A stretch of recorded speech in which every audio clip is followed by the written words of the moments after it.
Good morning and welcome to the New York City Council hearing of the Committees on Oversight and Investigation, jointly with General Welfare, Finance, and Contracts. At this time, can everybody please silence your cell phones?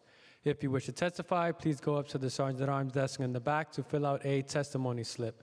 At this time and going forward, no one is to approach the dais. I repeat, no one is to approach the dais. Chairs, we are ready to begin. Good morning, everyone. I am Gail Brewer, Chair of the Committee on Oversight and Investigations. I would like to welcome my co-chairs for the hearing, the Chair of General Welfare Committee, Deputy Speaker Diana Ayala, the Chair of the Finance Committee, Councilmember Justin Brannan, and Contracts Committee Chair, Councilmember Julie Wan, as well as colleagues who have joined us, Councilmember Salam, Lewis, and Hudson. Today, the committees will be examining the Merrill administration's oversight of city-funded homeless shelter providers and legislation sponsored by Councilmember Wan, which is known as Intro 979.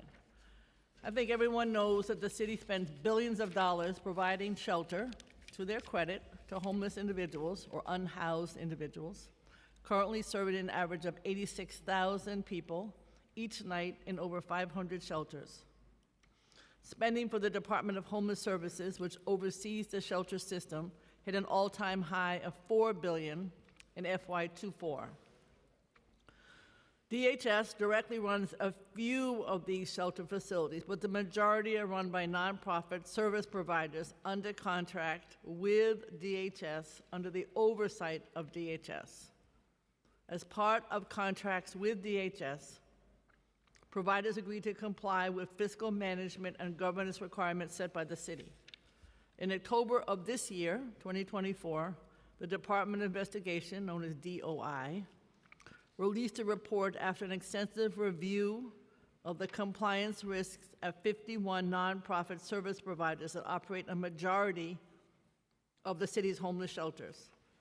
The report, which was a follow-up to one that was done in 21, found numerous cases of conflicts of interest, related third-party transactions, nepotism, non-compliance with competitive bidding requirements, and excessive executive compensation, which is really hard to understand.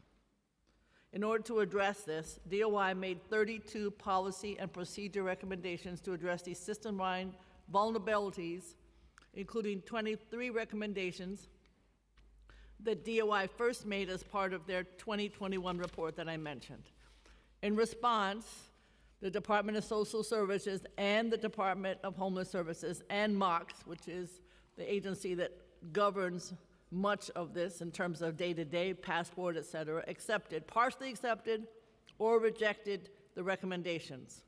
We look forward today to finding out what progress has been made in implementing the recommendations the agencies accepted and examining why the agency rejected some of the DOI recommendations. I want to just mention, when looking at the one that seemed most egregious to me was when it says TBA, or there's no listing of a contractor or subcontractor, that should be rejected. On the other hand, I'm very conscious of the fact that it's hard to get the city to pay, and what you don't want is agencies not to be paid as a result of the money that's already been allocated by the nonprofit. So it's a hard issue to address. I'm aware of that. I'm big on AI. I think it would solve all your problems in that aspect. I want to thank the committee staff, Nicole Catada, Alex Yablon, and here Erica Cohen for their work in putting this hearing together, as well as Sam Goldsmith, who is the Communications and Policy Director in my office. I will now turn this hearing over to Chair Ayala to give her opening statement, and then others will follow. Thank you, Chair Brewer, and good morning, everyone. My name is Diana Ayala, and I am the Deputy Speaker of the New York City Council and the Chair of the General Welfare Committee. As the Chair of the Committee on General Welfare, I believe it is imperative that our shelter systems not only serve individuals seeking shelter in an efficient and effective manner, but also that DSS and DHS are able to support this work in a transparent and accountable way. As Chair Brewer mentioned, our 4 committees are here today to discuss the troubling findings of the recently released report for the Department of Investigations on Oversight of Shelter Providers and the issues related to compliance with existing contracts and city policies.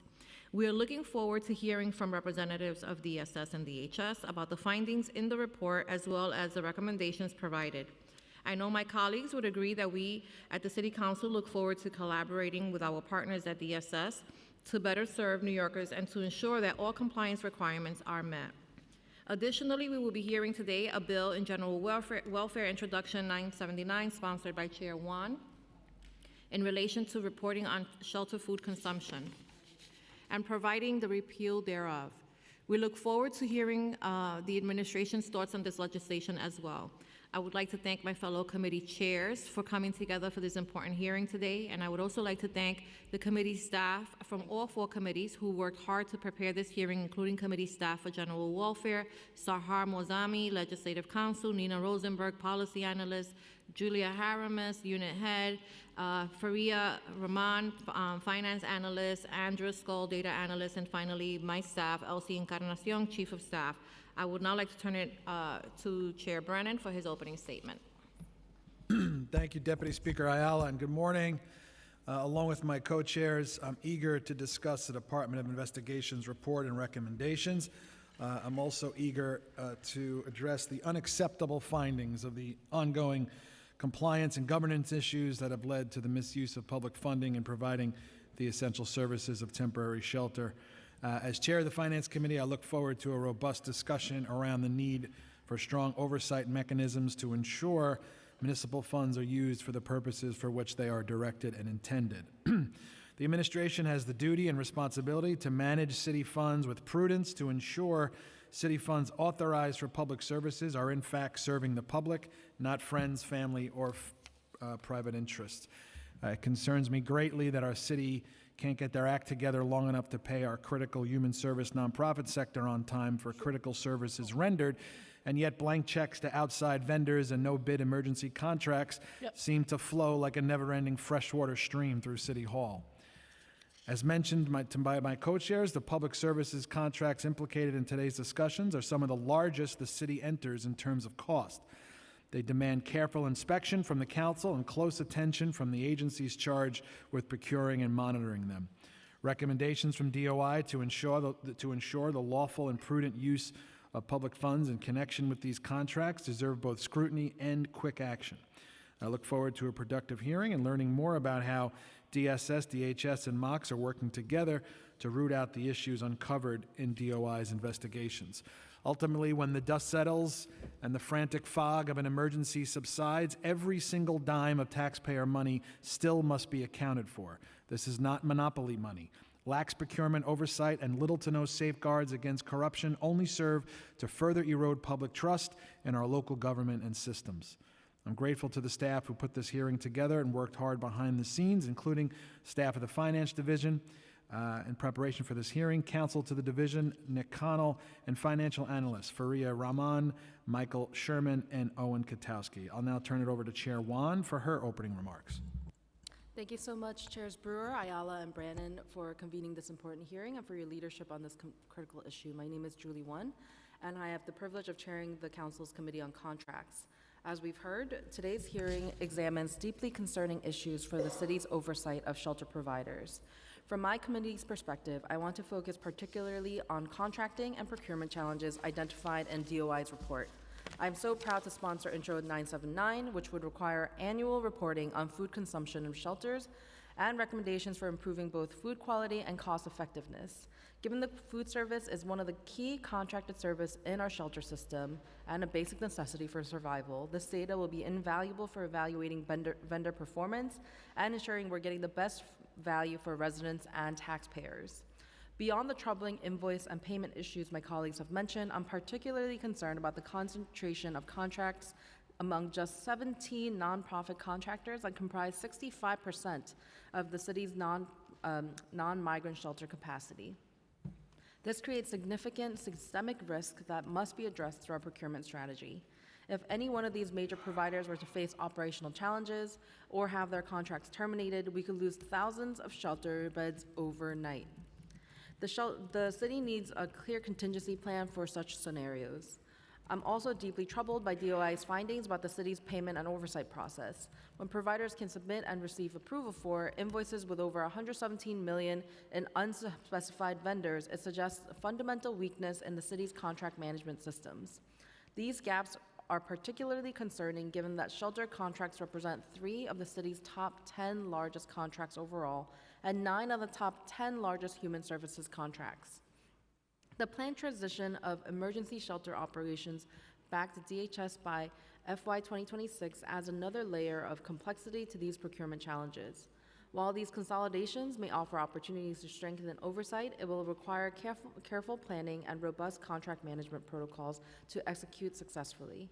We need to ensure our procurement approach anticipates and addresses potential challenges before they arise. The committee will be particularly interested in hearing how DSS, DHS, and MOX plan to implement DOI's recommendations regarding vendor integrity, monitoring, and contract oversight. We need specific details about how the city will strengthen its review processes while ensuring timely payment to the providers who deliver these essential services. Before we begin, I would like to thank senior staff, Senior Counsel Alex Polinoff, Policy Analyst Alex Yablon, Senior Financial Analyst Owen Katowski, Unit Head Jack Story, and all the other committee staff members for their hard work in putting this hearing together. Thank you. Thank you very much. Before I turn it over to committee counsel to administrate the oath, I want to say thank for joining us, Councilmember Farias, Caban, Aviles, Carr, and Osei, but also on Zoom, Moya and Brooks Powers, and I'll turn it over to counsel. Thank you very much. Will you please raise your right hand? Do you affirm to tell the truth, the whole truth, and nothing but the truth before these committees and to respond honestly to council member questions? I do. I do. I do. Thank you. You can begin when ready. Right. Good morning. I want to thank the City Council's committees on Oversight and Investigations, General Welfare, Finance, and Contracts. Chairs Brewer, Ayala, Brannan, and Wan for organizing today's hearing on administration oversight of city-funded homeless shelter providers. My name is Molly Wasso Park, and I serve as the Commissioner of the Department of Social Services, DSS, which is made up of the Human Resources Administration and the Department of Homeless Services. I'm joined today by Bedros Leon Budanian, Chief Accountability Officer at the Department of Social Services, and Charles Diamond, Special Counsel at the Mayor's Office of Contract Services.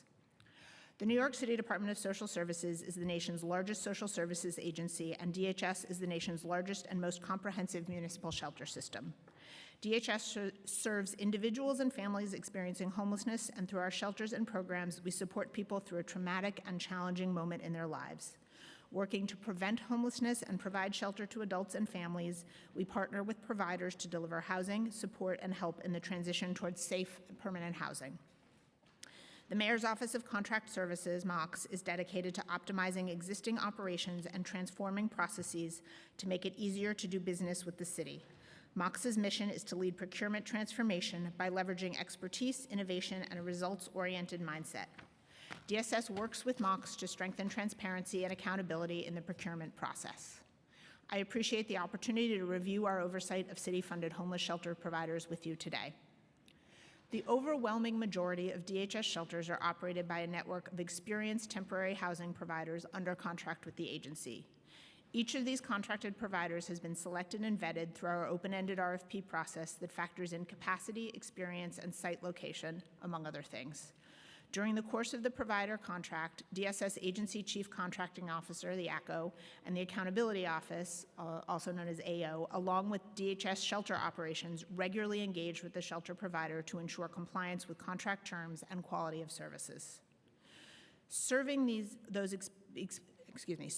experiencing homelessness is incredibly important human services work, and the overwhelming majority of not-for-profit partners and community organizations, made up of countless social workers, housing specialists, lawyers, clinicians, public servants, and many more, are engaged in this work for exactly the right reasons. We want to lift our fellow New Yorkers up, deliver assistance through a vulnerable moment, and help our neighbors. At DSS, we recognize the importance of accountability. In most instances, providers are trying to do the right thing, and we understand that compliance is complex. Our goal and our approach to compliance is to support providers and, where necessary, help serve as a constructive partner in getting them to a place where they can succeed through remediation. Our structure of proactive contract monitoring focuses on three compliance tenets: evaluate, monitor, and remediate. DSS uses and has expanded the scope of evaluation strategies to include audits, risk assessments, performance reporting, research, and investigations. DSS is expanding the evaluation strategy to include real-time secondary invoice review for high-risk categories. This expanded evaluation strategy includes review by executive staff and contract managers, including our vendor management committee. On monitoring, DSS recently created a corrective action planning office designed to monitor and evaluate corrective actions stemming from internal and external audits, investigations, and reviews. This includes tracking compliance for DHS vendors that have been placed on corrective action plans. CAPO tracks issues, ensuring completion and compliance, and notes repeat issues across providers or programs. DHS uses policies and procedures, direct memos to providers, and training as remediation strategies. In 2025, compliance-related issues will be incorporated into more provider trainings. Recent trainings include the comprehensive MOC standard invoice review policy training for all contract managers. Recent policies and guidance include the citywide anti-nepotism policy, timekeeping requirements, allocation methodology, and more. Also in 2025, the agency will be creating a new unit of field staff to assist high-risk providers on various compliance-related matters. The Department of Investigation commenced its investigation of the DHS provider contract process in 2021. During the multi-year investigation, DSS-DHS made every effort to work with DOI to ensure the investigation factored in the most accurate and current information. In fact, DSS-DHS served as a partner in presenting the processes we undertake to scrutinize vendors, flag problems, and follow up where standards are not being met. In October 2024, DOI published its Shelter Provider Report. While the report highlights much of the multi-year engagement between our agencies, I believe the report did not wholly convey the operational and regulatory context DSS operates within, delineate changes over time so as to reflect current DSS-DHS operations, or present the proactive role DSS plays in detecting, investigating, and holding vendors to account. With respect to the operational and regulatory context within which DSS operates, I will share that the larger landscape of oversight and regulation feeds into DOI observations in ways that are not taken into account in the report.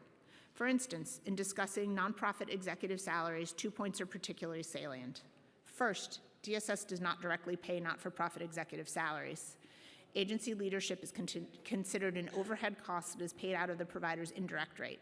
That indirect cost reimbursement goes towards central staff cost as well as other costs like office space and supplies. Second, some providers may have operations that extend well beyond the contracts they hold with DSS, which means the agency cannot issue unilateral directives on executive compensation. The DOI report also failed to take account of New York State's shared role in oversight and enforcement. New York State has broad oversight authority over not-for-profits, and state-level actors can play a constructive role in ensuring not-for-profits meet their legal obligations, exercising state authority to enjoin, void, or rescind a related party transaction. With respect to current DSS operations, DSS had already taken steps to address problematic providers that the DOI report identifies. Well before the report was released, or in some instances before the report was initiated, DSS had completely ceased doing business with some providers, for example, CORE, CCS, and Sobro, and has placed other providers on closely monitored corrective action plans, Bronx Parent and Acacia.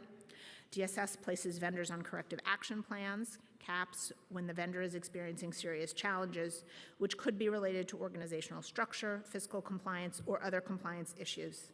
These CAPs are specifically drafted to address each vendor's unique issues.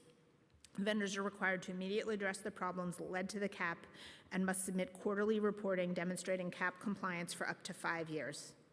DSS closely monitors CAP quarterly submissions and communicates with the vendor to remedy any failures of CAP compliance. With respect to the proactive role DSS plays in detecting, investigating, and holding vendors to account, the DOI report does not acknowledge the manifold ways that DSS has been integral to this process. DSS may flag potential fiscal mismanagement or malfeasance, initiate investigations, or demand forensic audits, all of which comprise essential elements of bringing problems to light and holding providers who fail to meet their legal obligations accountable. DSS has been a proactive participant in enforcing compliance up to and including making referrals to DOI for further investigation. But beyond identifying bad actors, DSS works to foster and build the city's capacity to engage with vendors who uphold the rules. DSS is an active part of the city's vendor compliance cabinet, sharing best practices, developing risk metrics, and constructively partnering to advance citywide policies to advance contract monitoring and oversight citywide. We understand that working across our city with fellow public procurement and contracting professionals, we contribute to building a more robust ecosystem of reliable vendors. Turning our attention to the legislation being heard today, Introduction 979 would require annual reports for 5 years as to shelter food consumption. The proposed study would include assessing the quality of food for each shelter, calculating the percent of food consumed relative to the amount of food served at each shelter and at shelters in the aggregate, providing recommendations for more cost-effective food provision, and providing recommendations on improving quality of food at shelters. We share the Council's goal of ensuring clients are served nutritious, healthy food that meets New York City food standards, but do not feel that the proposed legislation as drafted would be a productive use of city resources to assist in meeting our shared goal. We would like to engage in a more in-depth discussion on the work underway at DSS to upgrade our monitoring of food quality and how this legislation could potentially complement those efforts. Operationally, we want to ensure that we can deliver reliable data. The parameters the legislation sets out around calculating food consumed by shelter site would be particularly challenging to operationalize. There are also important technical modifications that we would highlight. In addition to making sure the metrics can be operationalized by providers, we would seek to include appropriate provisions for New York State laws on privacy and avoiding identifying locations of residential programs for victims of domestic violence. I will conclude by saying that DSS aims for providers to comply with all their contractual, legal, and regulatory obligations, and more broadly, to nurture a culture of ethics and accountability. At DSS, we understand the need for our partners to deliver for our clients. Thank you for the opportunity to testify today. We are happy to take your questions. Thank you. We've been joined by Councilmember Williams and Powers. So I'll start and then turn it over to my colleagues. I'll just do a few because I know there are a lot of us. I want to thank you, Commissioner. I also want to thank Director Carter for always answering my emails. And I like you too, but you always say no, Commissioner. I just want to let you know. Just FYI. So to date, how many providers does the department fund to provide shelter services? I don't think it said so in your material. We are working with 87 different providers. 87, okay. And what is the current budget for the DHS devoted to providing shelter through nonprofit providers? The total budget for the agency is about $4 billion. We'll get back to you with the specifics on how that breaks out with PS, separating out the streets, other things like that. I'm sorry, we got the specific budget questions fairly late yesterday, so we'll need to circle back. And are all of the 87 nonprofits, or are you running some? The 87 are the contracted agencies. We also operate, I believe it's 8 sites directly. 8? So 87 plus 8. Yeah, I mean, and many of the shelter providers within that 87 operate more than Right. one shelter, certainly. So it's 87 contracted entities. No, I understand that. How many separate units within DHS or DSS combined are involved in the contracting process with providers? How many separate units? So it's really embedded throughout what we do. I would divide it high level into 3 different categories of areas where there is contract monitoring and engagement, but it starts very much with the DHS staff, right? So the way we are structured, we have program analysts reporting up to program administrators, each of whom have a portfolio of providers. They are out on the sites on a regular basis. Their job is to observe what is going on, make sure that policies and procedures are being followed, provide technical assistance. They are doing both performance management and contract management. So they are looking, for example, at how many move-outs, permanent housing placements that each shelter is doing. They're also doing the invoice review for providers. Let's talk about that invoice issue then. Go ahead. Okay. Let me give the The three. landscape of how we are Yep, go ahead. addressing contract management. So the DHS frontline staff are very much embedded in that contract management process and making sure that providers, whether financially or programmatically, are doing what they are supposed to do. We also have our accountability office. As I mentioned, I'm joined here by our chief accountability officer. They are filling a range of different functions. So they are recommending providers for enhanced review. This is a citywide structure where providers that have run into some level of challenge on financial management have a higher level of scrutiny before invoices are approved. They're doing independent audits contracted with third-party auditors. They're monitoring incident data. So this is, issues that come up on site. We are mandated to report those to the state. They're looking at that incident data, make sure we are complying with our reporting requirements and looking at any patterns. They have, as I mentioned in my testimony, our vendor management committee. This brings together people from all across the agency to make sure that we aren't losing sight of either issues or potential solutions in our various programmatic silos across DHS and HRA. They have an investigative team to be able to do in-depth follow-up on particular issues that might be identified, and then they monitor and track the CAPs, corrective action plans. And then the third very important piece of our contract management component is our agency chief contracting officer, our ACO.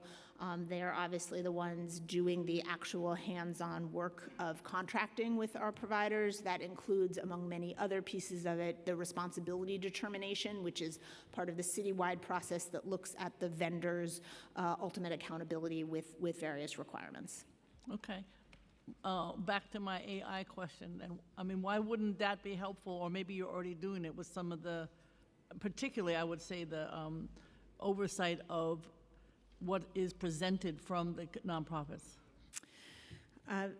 Interesting suggestion. I have to say, I don't know that we've specifically looked at AI, although I will let my MOX colleague chime in. I will say, we take invoice review very seriously. What is submitted can look very different from provider to provider, right? We are looking for the same. Like from council member to council member, yes. We are looking at specific documentation. We don't always prescribe exactly the same format because we want to give providers some level of flexibility. To address the issue that you raised in your opening statement and that was in the DOI report about the $117 million that was didn't have a vendor attached to it. Couple of things. First, we actually did go in, pulled the backup on a number of those different instances. In every case that we looked at, the backup with the appropriate vendor was attached to the case. So what was missing was the name of the vendor listed in the system. That doesn't make it okay, but but we did not find any instances associated with that of inappropriate payments. So we can still do better. We are doing better. One of the, this city has rolled out the passport system for invoice payments since the DOI investigation was done.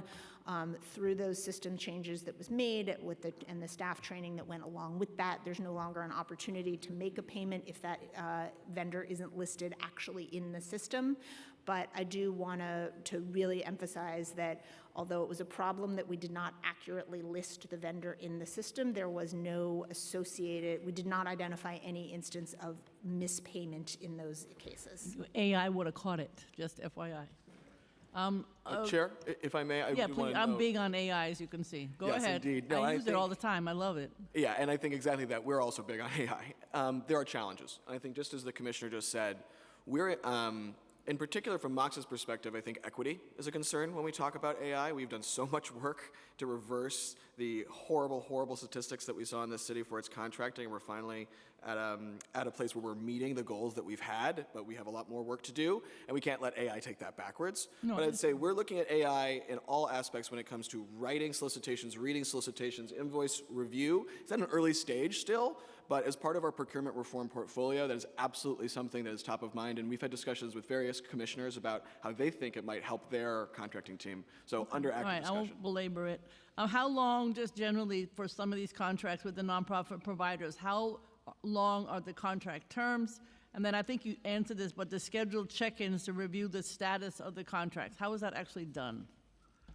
The length and the check-in? So we have two typical human service contracts, and there are contracts that we have with, cleaning vendors and things like that that might look slightly different, but I'm speaking specifically about the human services.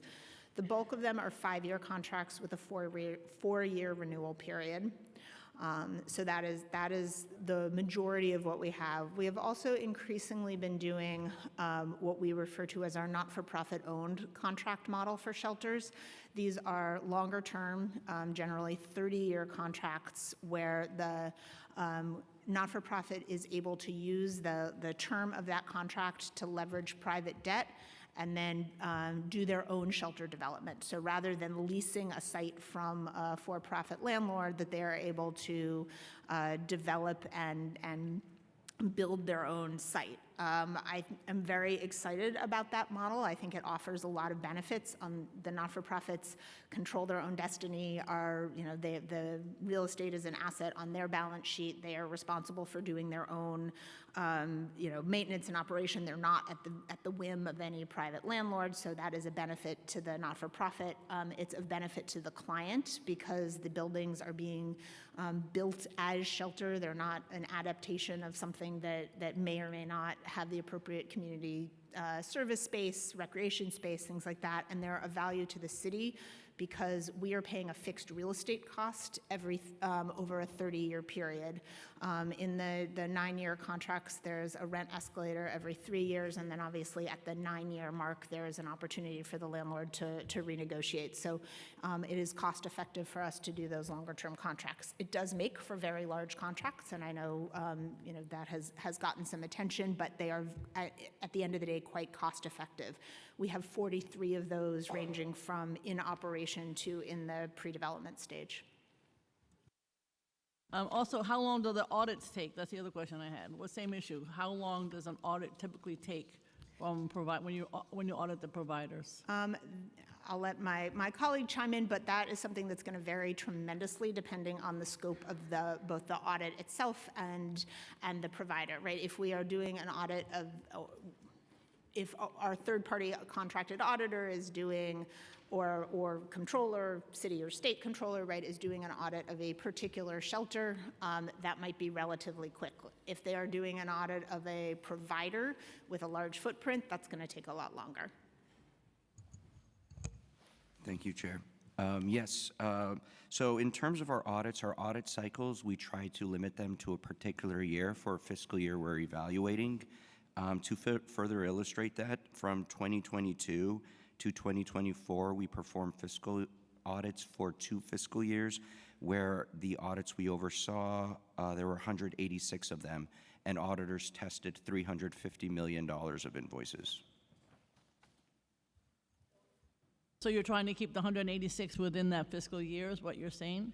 That was over a little more than 2 years, and that was 2 fiscal years. It was fiscal year 2020 and fiscal year 2021. Okay, and one more question, then turn it over to my colleague. So I think the issue, of course, this is both MOX and DSS, but the issue is when you submit an expense report that has errors, obviously we want the errors to be corrected, we want the expense report to be correct, but what's the typical process for correcting the error, and how long does that take? Now, you hear, people are borrowing money to be able to pay so that they can pay their staff, and then, of course, they have to pay the interest on that borrowing. So there's a lot of concern from the nonprofit community. MOX hears about this all the time. DSS hears about this all the time. I hear about this all the time.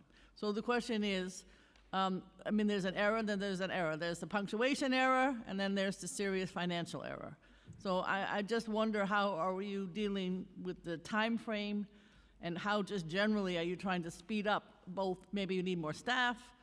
Obviously, you want to make sure, and this report is all about, that it's done correctly. So just give me a little sense of the timing and how you're dealing with the insignificant errors versus the real errors, and how are we going to deal with some of these nonprofits that are paying, gazillion dollars, $28,000 a month. I'm not going to mention which one, but that was somebody who's doing that just to borrow the money to pay the staff until they get reimbursed.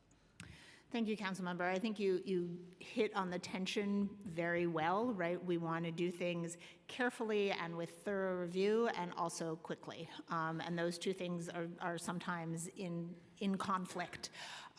So let me describe what we do now and some of the changes we're making, and then I'll ask my colleagues to chime in. For family providers, so that's both Gesundheit, families with children and also adult families, they are typically paid upfront at the beginning of the month. We'd make what is called a care day advance. So that is a state-approved per diem times the number of beds, and they get that upfront. To the extent that they have any additional expenses that aren't incorporated into that state per diem, then they invoice after the fact, and we will review and approve.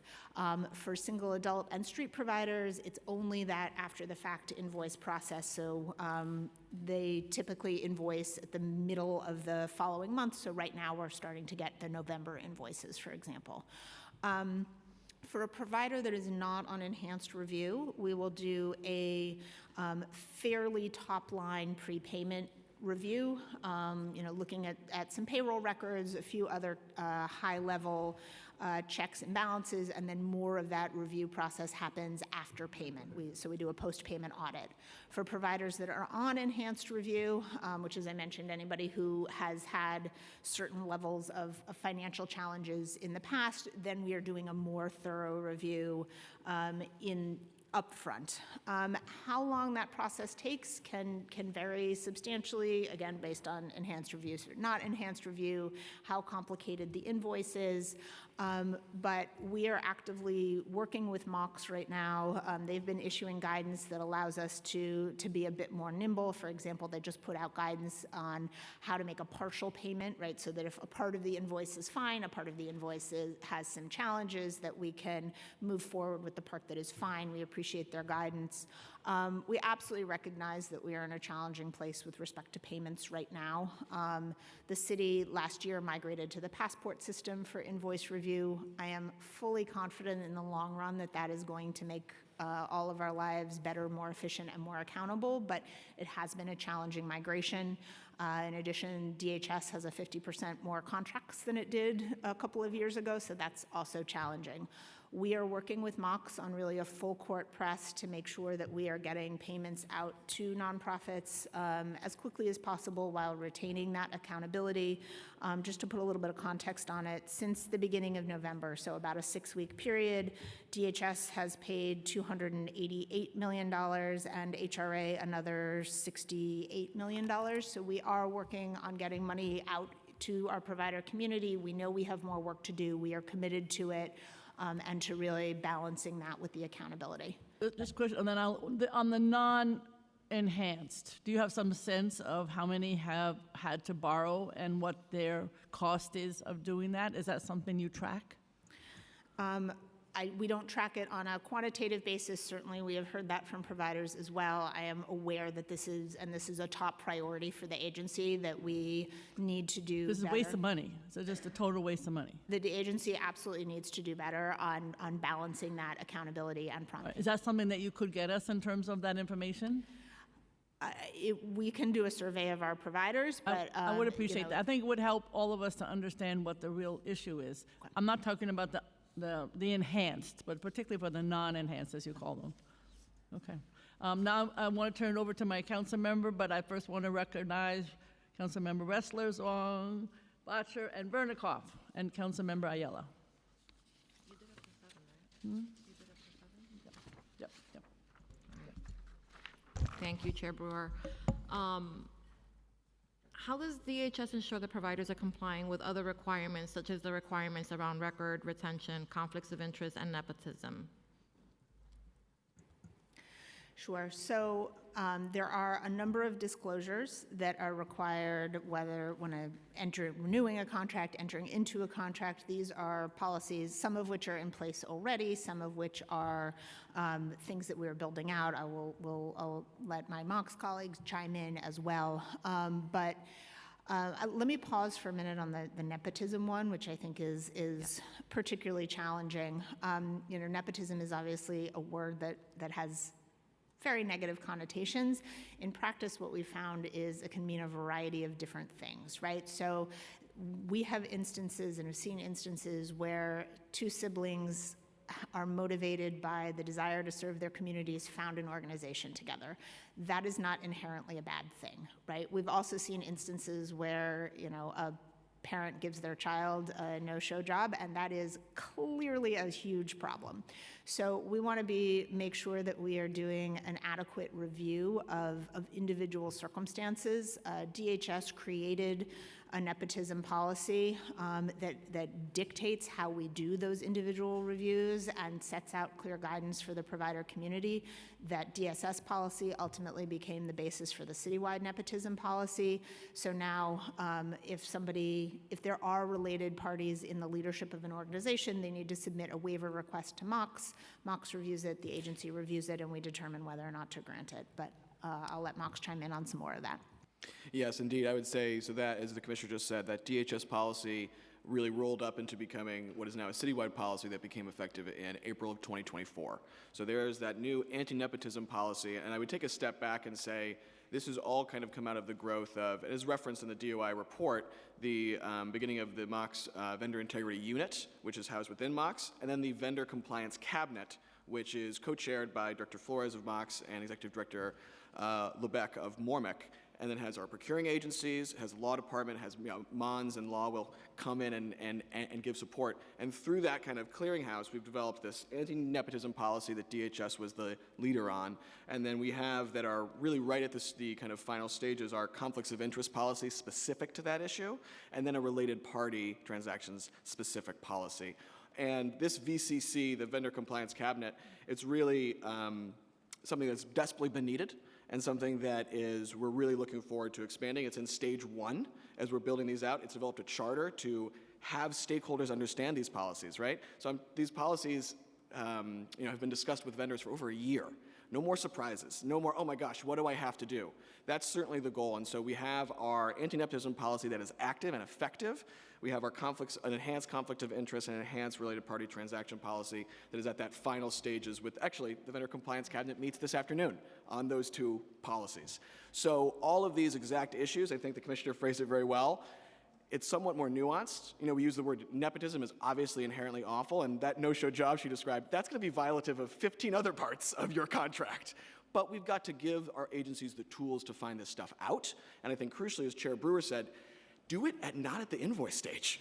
All of these policies, all of these things are things that can start to be done at the pre-qualification stage, the responsibility stage, things that can be done so that how can we minimize risk to the greatest extent possible without slowing anything down? Because as we know, the system is already inherently way too slow. So we can't afford to just hit it with a hammer. But it's very exciting with the Vendor Compliance Cabinet to have already had an effective policy out. We've got more in the pipeline, and there's also things surrounding that are still in work. So is the nepotism policy just for leadership? So it addresses supervisory lines, right? If there are two caseworkers from the same family, frontline staff people, that's not inherently a problem.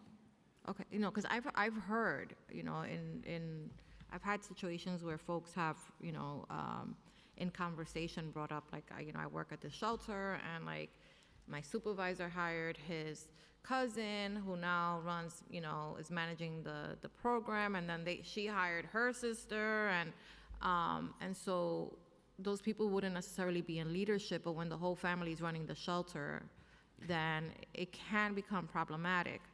Yes, absolutely, and that is something that we would follow up on and enforce as appropriate. But is there any language in the policy that prohibits that? Is there any type of disclosure that is required of whoever's overseeing that specific site in relation to the nepotism policy? I'll have to recheck the policy for that specifically, but I do know the policy does govern direct chain of command, direct oversight. It prohibits supervisors from having the ability to oversee performance evaluations of their family members. Whether that goes down to supervisor or employee, I'll need to confirm. Yeah, if there isn't a policy, I think that there has to be one, and if there is one, then I don't think people will understand or are complying, because I've heard it more than enough times to get that is a thing within, the shelter system. We'll be happy Smaller to follow up shelters with you primarily. offline Yeah. to get specifics. Okay. In 2021, DOI issued a separate report on oversight for nonprofit human service contracts and included 23 policy recommendations that continue to be relevant for the 2024 report that led to this hearing. Can the HS provide updates on its implementation of the relevant recommendations? Sure. So just by way of context, the 2021 report was really human services sector across the board. DHS was actually a relatively small piece of that one. So the recommendations pertained to city-wide practices. So I'm going to pass the mic to Mox.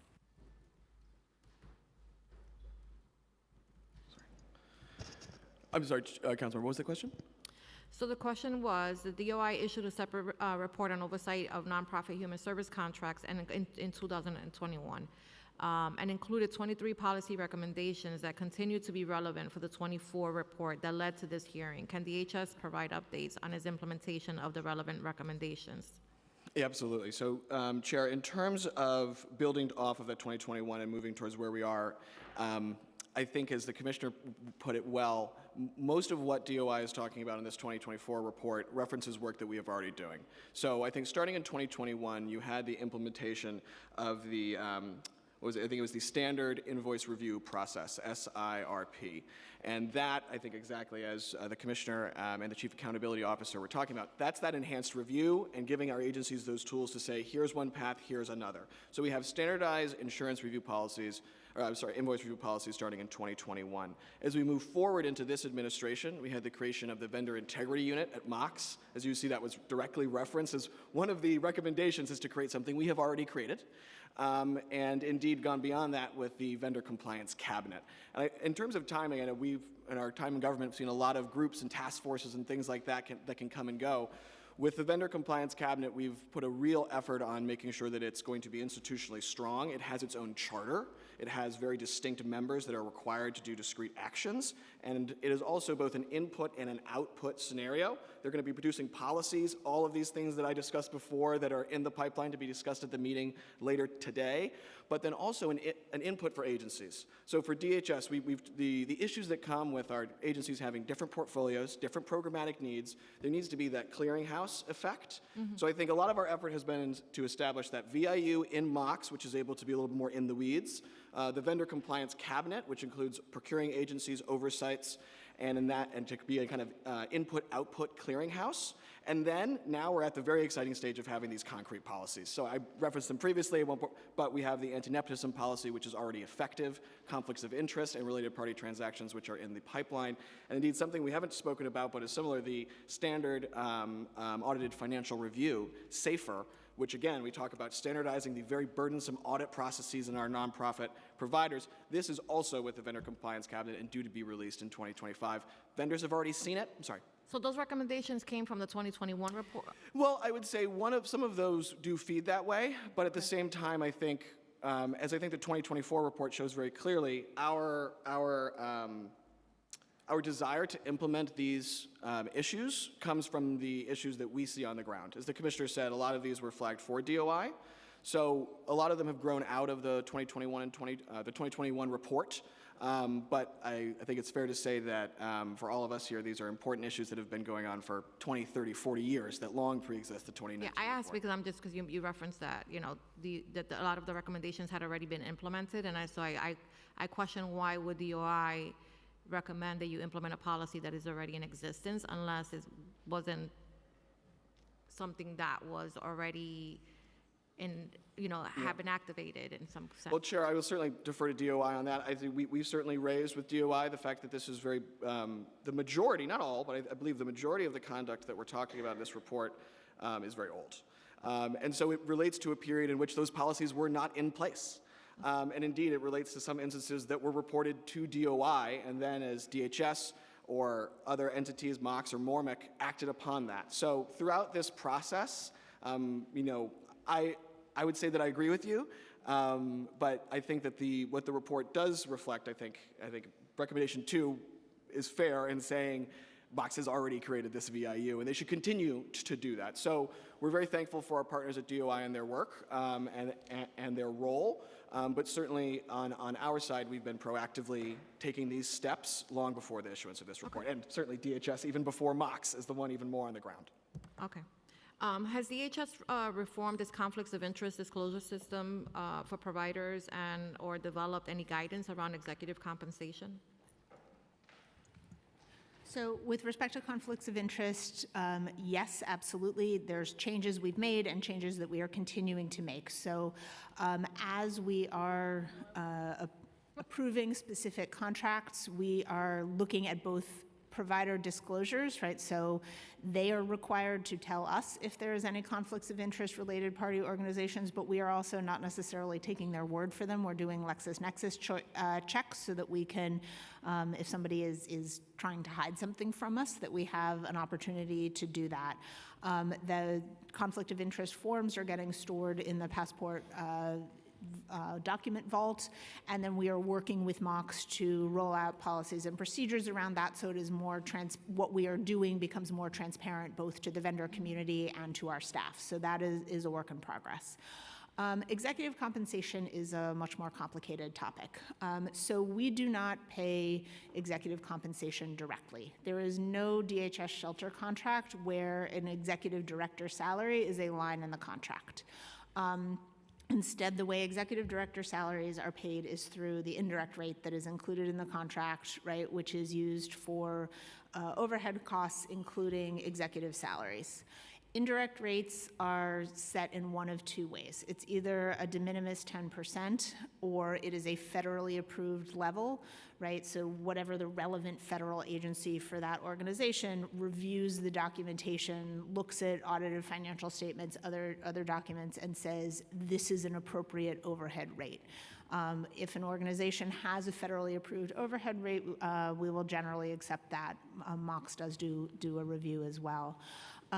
So because we are not directly paying those salaries, right, they are not showing up as a line item in the budget, and furthermore, because most of our providers are doing business not just with DHS, DSS, but with many other city agencies, often state agencies, federal agencies, we're not in a position to make unilateral decisions based on executive compensation. See, but I would argue that first of all, I mean, having worked in the nonprofit world, 10% indirect rate seems very minimal, but it does have an impact on the ability to program and to run things, because it's money that essentially could be going to programming that is not going to salary. However, if a provider is just contracting with DHS, right, then there should be a cap. And even when a provider is contracting with multiple agencies, I don't see how it would hurt that on the DHS end there's some language that stipulates that only a certain percentage of, that grant can be used for salary. I mean, because the truth is, and I get it. Listen, most nonprofit organizations work really hard to provide, good resources and housing for families that are, currently unhoused. But there are people, and I know this, and I know that a lot of my colleagues, would probably agree to this, that come to us like all of the time, just begging to build more and more shelters because it's become a lucrative business for them. And so in those cases, I think that, it does alarm me, right, that folks are getting paid $400,000, $500,000, whatever it is, $700,000 just to run these sites, these facilities. And so I get it. If they have multiple contracts, it becomes difficult, and they can pay themselves whatever they want. But on the DHS, and if those contracts, is there the ability to cap on the DHS end in those cases? Well, because we aren't paying directly, right, there is no line item in the contract that says this is the executive director salary, right? No, I'm not telling you that. It is all coming out of that indirect rate. So, I'll ask Bedros to chime in. There were some attempts to regulate executive compensation at the state level that ran into legal challenges. So I hear where you are coming from, absolutely. Yeah. It's definitely a place that is very challenging for us, but let me ask my colleagues to add on to that. Yeah, just to further illustrate the complexity on this, in 2012, then Governor Cuomo did institute a cap on certain providers statewide, nonprofit providers. That cap was mired in litigation, and the Court of Appeals eventually stripped some of the substantive authority associated to that executive order. And our current governor, only a couple years ago, overturned that cap and removed it. So it does sort of illustrate the complexities. It's not such a cut and dry issue on having an executive cap. Yeah. You can make. Yeah, I think this is as you can tell, Chair, it's a complex issue that we don't have a direct tool on, but that doesn't mean we're going to stop focusing on it. And I think that's where we say, what can we do? We can address clear issues of inappropriate behavior, like the related party transactions, the conflicts of interest. Those things that they're not literally executive compensation, but when we talk about the issues surrounding executive compensation, they're very similar. If someone's misusing our money, if someone is not using our money correctly and the way that we told them to in the contract and the way that they have to, then that's a responsibility issue, and that will absolutely become a contract issue, whether or not whatever the executive compensation is. And I would finally say I think it's very important, that indirect cost rate is so important, and we've spent the last few years really trying to improve not just the policy behind it, but the operation of it. So I think it's also, in order to effectively reach that, we'd have to go into the indirect cost rate. I think we're very conscious of again, balancing the idea of, can we mitigate the risk a different way, rather than going into what is already a process that's hard for these providers. They really need that indirect cost rate. So it's always that balancing. I'd also just add one more thing, that the particularly egregious examples that were called out in the report were actually really related to related party transactions that we have shut down well before the report was released. Okay. All right. Did you want to ask something on that? Oh, okay. Has DHS put into place any policies as it pertains to reviews of expenditures submitted by providers to ensure that they comply with existing requirements and include all necessary information? Yeah, absolutely. We take invoice review very seriously. So there are several different pathways for a provider that is not on enhanced review, so doing the has a strong track record of financial behavior. We start with a fairly light touch prepayment review, right? So we're looking at payroll records and a few OTPS lines looking, it's very much prescribed in this citywide standard invoice review policy. The intent there is to be quick. Again, as I've said before, we have room for improvement on the quick, but that is the design behind this citywide standard invoice review procedure. We then follow that up with a more detailed post-payment review, so that to the extent that there are challenges, that we're catching them relatively quickly. For a provider who is on enhanced review, meaning they've had some level of financial challenge in the past, we're doing a more in-depth review before any dollars go out the door.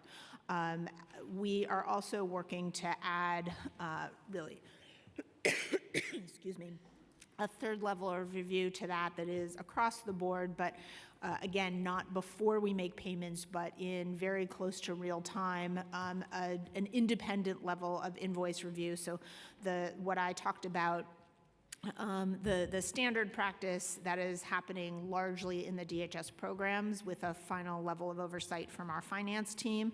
We are adding within the accountability office a secondary level of invoice review, so that we just have that many more sets of eyes on it. Again, that will happen post-payment, but very quickly post-payment. We're trying to hit that balance between accountability and the provider's need for prompt payment. Okay. Well, in the 2024 report, DOI reported that compliance-related information is collected via Passport, but that the provided questions lack questions about conflict of interest or are too limited. Is DHS working to fix this gap to ensure that better information is gathered? So in general, across the 32 recommendations that were in the DOI report, 12 of them are DSS specific, the other 20 related to recommendations around citywide practice, including this one. So I will defer the citywide questions to Mox. Absolutely. So I think, Chair, as part of the standardized audited financial report, that's SAFER, that's coming out in 2025, we're looking exactly at what can be, again, using that tool as a way to get those quote-unquote disclosures. I do want to be clear, it can be, obviously, disclosures when it comes to contracting has a very legal term as to the vendor disclosures you're required to do. That's not our only tool. We have pre-qualification, we have audits, we have various ways in order to get this information. So we're absolutely, that's something that we agreed with in the DOI report of enhancing that. So we're in progress of doing that. I think that SAFER process will be key to it. Which cycle will SAFER be rolled out? And It's estimated. Which quarter? I don't have a quarter for you. As I say, there's literally a vendor compliance cabinet meeting this afternoon that I can certainly update you after that regarding updates on timelines. Is this your first meeting? No. They've had many meetings. They've had several meetings. There is a meeting that happens to be today where they are discussing two of the documents that I referenced before, the conflicts of interest policy and the related party transactions. But to be clear, those are documents that, again, I think the entire vendor community has seen, agencies have seen, that have been vetted throughout kind of the stakeholders as we've developed this. I think as the commissioner put well, all of these policies have to come out of our day-to-day experience with our vendors. So that input of coming in and saying, this is what we need, these are the tools we need to make the right decisions, and these are the issues we're seeing, and then being able to put that out. So these have been long-term processes that are coming to a conclusion. As I mentioned, the anti-nepotism policy came first, and we have, I would say, really 3 in the pipeline that will certainly be out in 2025, and I can follow up on an estimate on the quarter. Thank you, I appreciate that. Does DHS have program officers or staff that is assigned to visit the providers on an, I don't know, maybe biannual basis to conduct some sort of like internal audit? Absolutely. Field work is a really important part of what we do. So our general structure on the shelter operations side, we have a chief of shelter operations, associate and assistant commissioners reporting up to her, and then program administrators and program analysts that have a portfolio based by provider. Their job is to be out in the field and working with providers much more frequently than biannual. We want them out on a regular basis. In addition to that, we do on a biannual basis, or annual basis, excuse me, we are doing physical inspections. So that is a different set of people with the right technical expertise and working in conjunction with HPD and DOB and other technical agencies. So absolutely, we can't do our job from the office. So question, did any of those individuals flag some of the cases that you referenced in your testimony, those cases where contracts had to be removed or stripped from an organization? Did those actions be, were those prior to the DOI investigations? Yep, absolutely. So, I mean, one of the most egregious cases that we've had, certainly in my tenure at DSS, DHS, is the CCS situation, right? They were a very large provider, and the first identification of issues came from the program administrator who was signing off on invoices, who said, hey, something is wrong, is here. They raised that up the food chain, as they should. We made the referral to DOI, and we ended operations with them. This was actually pre-COVID. So this was, although there is quite a number of mentions of CCS in the report, that was something that we've closed out business with them many years ago. But, that sort of multi-pronged approach to provider oversight that starts with the staff who are in the field, who are working with providers on a day-to-day basis. They are absolutely a critical part of this, and we are very grateful for the work that frontline staff does every day. Okay. All right. I appreciate that. Thank you. I'm going to turn over to Councilmember Brandon. I just want to say on the salary issue, because it comes up a lot, I think what least would be helpful would be to break down for the public, like many times they're saying, okay, the private sector is paying for X, and so leave me alone, don't bother me, and I understand this legal issue, but I think we should continue the discussion because it is outrageous to have those really high salaries and then people getting paid staff so much less. And the public doesn't understand it. So I think it's something to continue. I understand the legal issues, but I would love to have more discussion about that. We're happy to continue the discussion. Councilmember Brandon. Thank you, Chairs. Continuing on that point, DOI recommended that DHS divide contract oversight. Actually, no, I want to start here. In Section 602A of the standard contract, it requires the providers to disclose information about executive compensation, including funding resources at the time of contract execution. However, DOI found that at least 13 providers had not provided DHS with this information. So has DHS looked into this matter to determine how many providers had not disclosed executive compensation?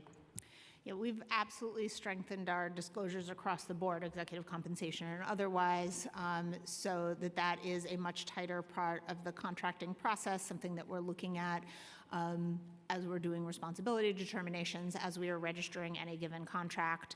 As I mentioned, any questionnaires and conflict of interest reports, all of that documentation is getting stored in the document vault within Passport, so that we can do follow-up if there are issues identified. And do you have an idea of how many providers use city funds for executive compensation? So as I discussed, we pay the indirect rate that is used globally for oversight, overhead expenses. So we don't get, by definition, we don't get a breakdown of how the indirect rate is spent. So no, I can't answer that. Would it be helpful to know how that indirect rate is spent? I mean, really, by definition, it is intended for overhead and for a range of different costs. Anything that isn't eligible for direct charge to a contract.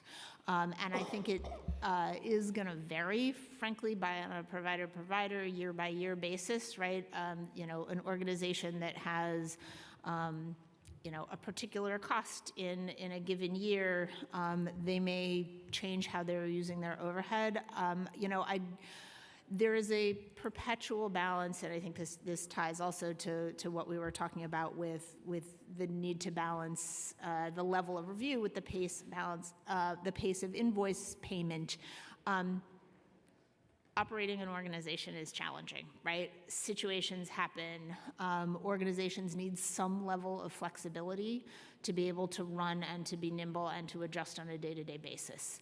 That level has to be reasonable. I think looking at indirect rates and making sure we have really clear policies on what is and isn't okay as an indirect rate, what kind of approval has to be there, but also recognizing that to the extent that if we are signing off on every literal dollar that the not-for-profit spends, that we are actually harming their ability to operate. So we're perpetually seeking that balance. If there are thoughts, recommendations that you have on how we manage that balance of continuing to have our partners operate in a way that is that gives them the flexibility that they need while also getting to the appropriate financial accountability.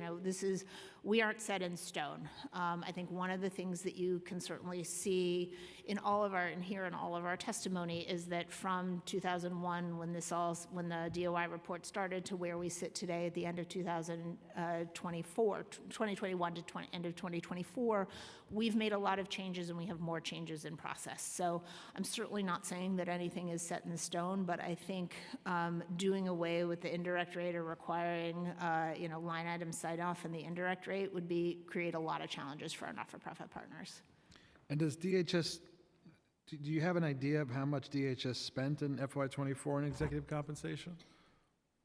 No, because we don't pay executive compensation directly. It is, we pay indirect rates, and then within the indirect rate, that is, pieces of that is used on executive compensation. Okay, what I was starting on before, DOI recommended that DHS divide contract oversight responsibilities between employees who specialize in fiscal management and employees who specialize in program management. DHS indicated that it agrees with this recommendation, but is unable to implement it due to citywide hiring constraints. So could you tell us how many additional personnel would you need to hire to implement DOI's recommendation? Yeah. So this is something that we're looking at really closely right now. I think the reason it has been structured the way it has been in the past is that there was really a feeling that having staff who know what's going on the ground, who can say, you know, you invoiced for 5 caseworkers, but when I was there last week, there were only 4, right? Like that it's actually useful to have that level of intimacy with a provider's records. I think it also creates other challenges, both in the pace of review, because people have dual responsibility for both the programmatic work and the invoice review, and then some of the concerns that DOI raised on separation of duties. So it's something that we're actively working on right now, looking at what the best options are. You know, I think it would be premature to say where we are landing on what the program model should be and then the staffing model that we'll need to talk about with OMB, but OMB has been a good partner working with us on the need to balance accountability and pace of review. Very grateful to them that we've been able to get sign off to do some hiring on filling existing vacancies, but doing some hiring outside the allocation process that is limiting most of our hiring, so that that does get to both contracting and invoice review, so that we are able to increase both our accountability and our pace. Have you discussed with OMB specifically around the hiring that would be needed to comply with DOI's recommendations? Not yet, because we're still designing what we think the optimal program model looks like. Okay, DOI found that compliance and oversight functions are currently split between the Office of Agency Chief Contracting Officer and the Office of Accountability, and that employees in DHS's program division are responsible for reviewing provider invoices. So could you tell us what were the budgets for the Office of Agency Chief Contracting Officer and the Office of Accountability in 24, and what are they in 25? We'll have to follow up with those specific numbers. I'm sorry we got those questions relatively late, but we'll happy to follow up. Okay, you'll get them to me by when? As quickly as possible. Okay. With regard to the Cherokee Nation Management and Consulting contract with New York City Health and Hospitals, were there any breaches of procurement laws or ethical guidelines identified in the handling of the migrant shelter contracts? And if so, what corrective actions have been implemented? So I'm sorry, I can't speak to H&H contracting procedures specifically. I can tell you Cherokee Nation has an emergency contract with DHS as well. They are operating one of our emergency sites. We have our approach to the emergency contracting, which applied to Cherokee as well as to anybody else that we are working with, is that we had an emergency RFP that so although it was done, we did use emergency contracting procedures. There was a competitive process that we followed very closely and are went through all of the registration processes that apply to emergency contracts. We did need to move very quickly. We had a very dramatic increase in our shelter census in a fairly short period of time, but by using this emergency RFP, we were able to maintain a competitive process while also balancing the need for speed. Okay, I guess just to zoom out, given the allegations of misconduct of various folks in the administration and various resignations amid federal investigations, what steps are you taking to review and possibly reform the processes that particularly concerning the migrant shelter contracts? So, DSS follows procurement policies very closely. We stick to the letter of those rules, and City Hall personnel are not directly involved in any of our contracting actions. So when we were faced with the rapid increase in the shelter census, we worked with the Comptroller's Office following the guidelines for emergency procurement, but also really looking to maintain competitiveness. So that RFP existed independently of any of the structure at City Hall, that we were able to follow competitive procurement guidelines, doing it in a way that was quick, that we were able to meet our legal obligations to shelter everybody. But I am confident that we followed as I say, the letter of the procurement regulations, and that we are on the thoroughly adhering to all of our accountability requirements there. So, are there any new policies or oversight mechanisms that have been introduced to prevent, contract interference going forward? Specifically from City Hall. That is our procurement has been independent of City Hall from the beginning. We have open for any shelter, whether it's emergency or non-emergency site, we have an existing open-ended RFP. Providers apply. There is then an independent committee of agency staff that reviews that RFP for compliance with reviews that proposal with compliance with the RFP terms. That is insulated not only from City Hall, but from me. I am not involved in that process. If the committee finds that proposal meets those threshold criteria, there is, in accordance with procurement policies, there's a award letter issued that is a license to negotiate a contract. It is not in and of itself a contract. As we go through the negotiation process, that big part of that obviously is budget. Every shelter budget is reviewed by the Office of Management and Budget. We don't move forward without OMB sign-off. And then once we do have agreed upon budget, the contract itself is reviewed by OMB, MOX, Law Department before ultimately going through the Controller's Office. So, I am confident that following that structure and following the letter of the procurement rules provides adequate insulation from politics. How long does it typically take OMB to sign off for a payment? So OMB is not reviewing individual payments. That is happening at the agency level. OMB reviews both first initial budgets for a shelter and then ultimately the contracts. So how long does it take them to sign off for a budget or a contract? Again, that is something that depends. Weeks, days, months? It depends a lot on what time of year we're in, right? When we are in the peak of budget season, when they're in the middle of doing a plan, it'll take a little bit longer. When we're not in plan cycle, it goes faster. What we did several years ago, this was probably about 2020, we negotiated what we call our model budget templates with OMB. A standard budget framework for each type of shelter, right? Something different for families with children, for employment shelter, for single adults, different structures. A budget that adheres very closely to that model budget will go faster to the extent that there is something specific about that site that requires a little bit more boutique analysis. That takes a longer period of time.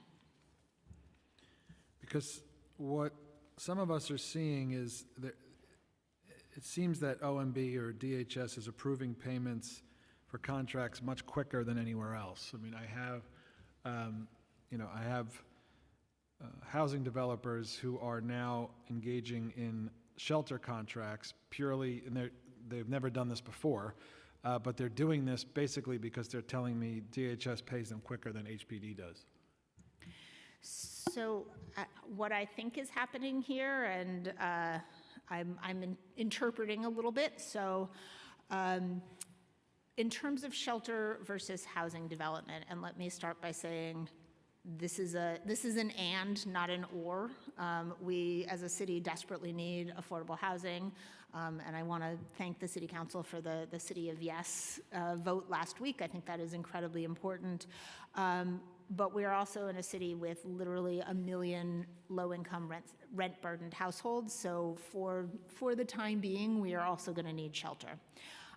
In New York City, virtually all new housing construction depends on the availability of federal low-income housing tax credits. This is a finite resource. I won't go too far down the rabbit hole, and I'm speaking in my former HPD hat rather than my current seat, but those are a scarce resource as allocated by the federal government, but they provide a really critical source of equity for affordable housing development.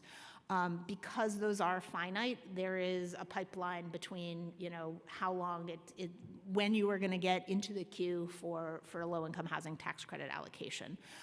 Financing for shelter development looks different, so that queue and the amount of time that it takes to do development and how long a site might be. What's your budget right now for new shelter development?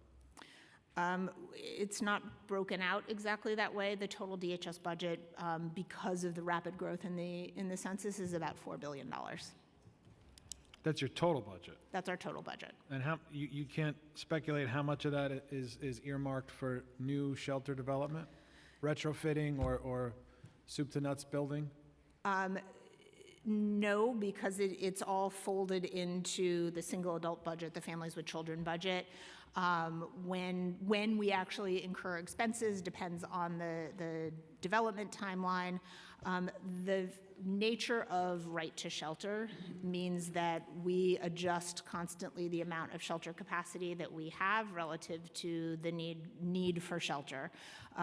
So it's just simply not broken out that way. Yeah, I mean, the situation I'm thinking of in my district is I've got a vacant lot, which is a unicorn in southern Brooklyn, where I'd love to build affordable low-income housing, or any kind of housing. And the developer is in contract to build a shelter that's going to take 2-3 years to build. And the reason why is because they're saying because they can get paid quicker from DHS and HPD, they'd love to build housing. So it's a different dynamic of retrofitting a building where you're talking months versus right now it's just a vacant lot that it could be housing to house folks, but it's going to be a shelter. So again, I think it is incredibly important that we are citywide talking about shelter and housing. And we are also very committed, as you and I have But we talked want about. people in shelter to ultimately end up in housing. Absolutely. That's a huge priority for us. Last year, we moved 18,500 households out of shelter into permanent housing as a record for us. So we think about permanent housing all the time. But making sure that we do have an adequate and appropriate and well-managed and maintained shelter footprint that can accommodate need is important, right? The analogy that I use is that shelter is the emergency room of the housing sector, right? We don't want anybody to be getting their primary care for the emergency room, and we don't want anybody to be living in the shelter system long term. But while people are facing emergencies, and right now we have an awful lot of low-income, rent-burdened households, we do need an adequate emergency room. The difference between the HPD pipeline and the DHS pipeline, I think, does really relate to that low-income housing tax credit I just think that the word emergency is being used a lot, and when you're talking about building something that's 2 or 3 years away, 2 or 3 years is not an emergency. It is the emergency that I am talking about in this case is the emergency of that household, right?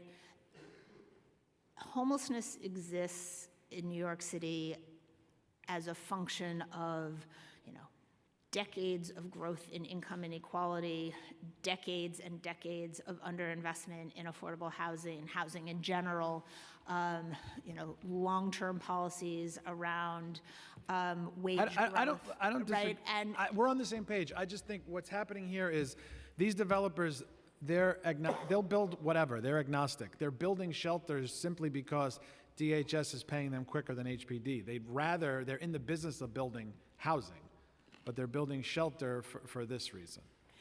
They're not building shelter for any other policy reason. So I guess the point that I am trying to make is that it is, as much as we need housing, it is not a problem to also build shelter, because we need a robust shelter sector. Not only is it our legal obligation, I frankly think it's a moral obligation, right? I grew up in California. I go back to visit family, and on every highway off-ramp, there is a tent. It's frankly horrifying that in some of the most expensive real estate in the city, that you have mass unsheltered homelessness. In New York City, 95% of the people experiencing homelessness are sheltered. Is the goal permanent housing? Absolutely. Is the need for shelter going to continue to exist for the foreseeable future because of all of those macroeconomic factors that I talked about? Unfortunately, yes. Does DHS have any contract with DocGo? Not at this time. We did during COVID. And who do you have now? You have Garner? No, all of our emergency sites are operated by not-for-profit organizations. Okay. Okay, Chair, thank you. Thank you very much. We've been joined by Council Members Joseph and Stevens, and now Council Member Wan. Thank you so much. I think there's a clear pattern of questioning here about our executive compensation as well as conflict of interest. So I want to go back to the conflict of interest. For example, Victor Rivera, former CEO of Bronx Parent Housing Network, he made $250 million, $274 million to be exact, in which he was also arrested. He was arrested after the investigation, but in addition to misuse of city funds, he was accused for sexual harassment from 10 women, including homeless women, as well as his own employees, and he enriched himself through the nonprofit. So it's clear that currently the self-reporting of the disclosure forms, conflict of disclosure forms, are not working. So can you help us understand specifically what you've added to the disclosure forms? And you talked a little bit about LexisNexis. I think that's a great step. Was that already being done? What happened in cases like this where there were a lot of gaps where people were just going through unscathed for so many years? Yeah, the Bronx Parent case is a horrific one, and my heart goes out to all of the people who, both the clients and the staff who are affected by that. That is an example of an incident where DHS took aggressive action. Our goal is always to get a not-for-profit to a place where they can succeed, but if they can't, to end business with them. In that instance, working in conjunction with DOI, we essentially took over the organization. So leadership was exited from the organization. There was a monitor that was appointed, and at this point, the organization is functioning as with a completely different both board and leadership structure. I think our goal always with the not-for-profit organizations, right, is to support capacity and community-based organizations when we can, and to make aggressive action and changes where we can't. So that was an unusual circumstance where we were able to actually really completely overhaul leadership. It was that incident that triggered the DOI report. So a lot of the changes that we have made since then, since 2021, weren't in place then, are in place now, right? So the level of conflict of interest forms that we're doing, that independent checking using LexisNexis, a lot of this is work that has evolved over the last several years, right? We didn't wait for the DOI report to come out. We have been making aggressive changes all along. Can you be a little bit more specific? Because this scheme for this case for Victor Rivera lasted from 2013 to 2020. That is a very long time. So I'm glad that we've made steps to make changes. So can you be more specific? What changes have been made to the COIB report?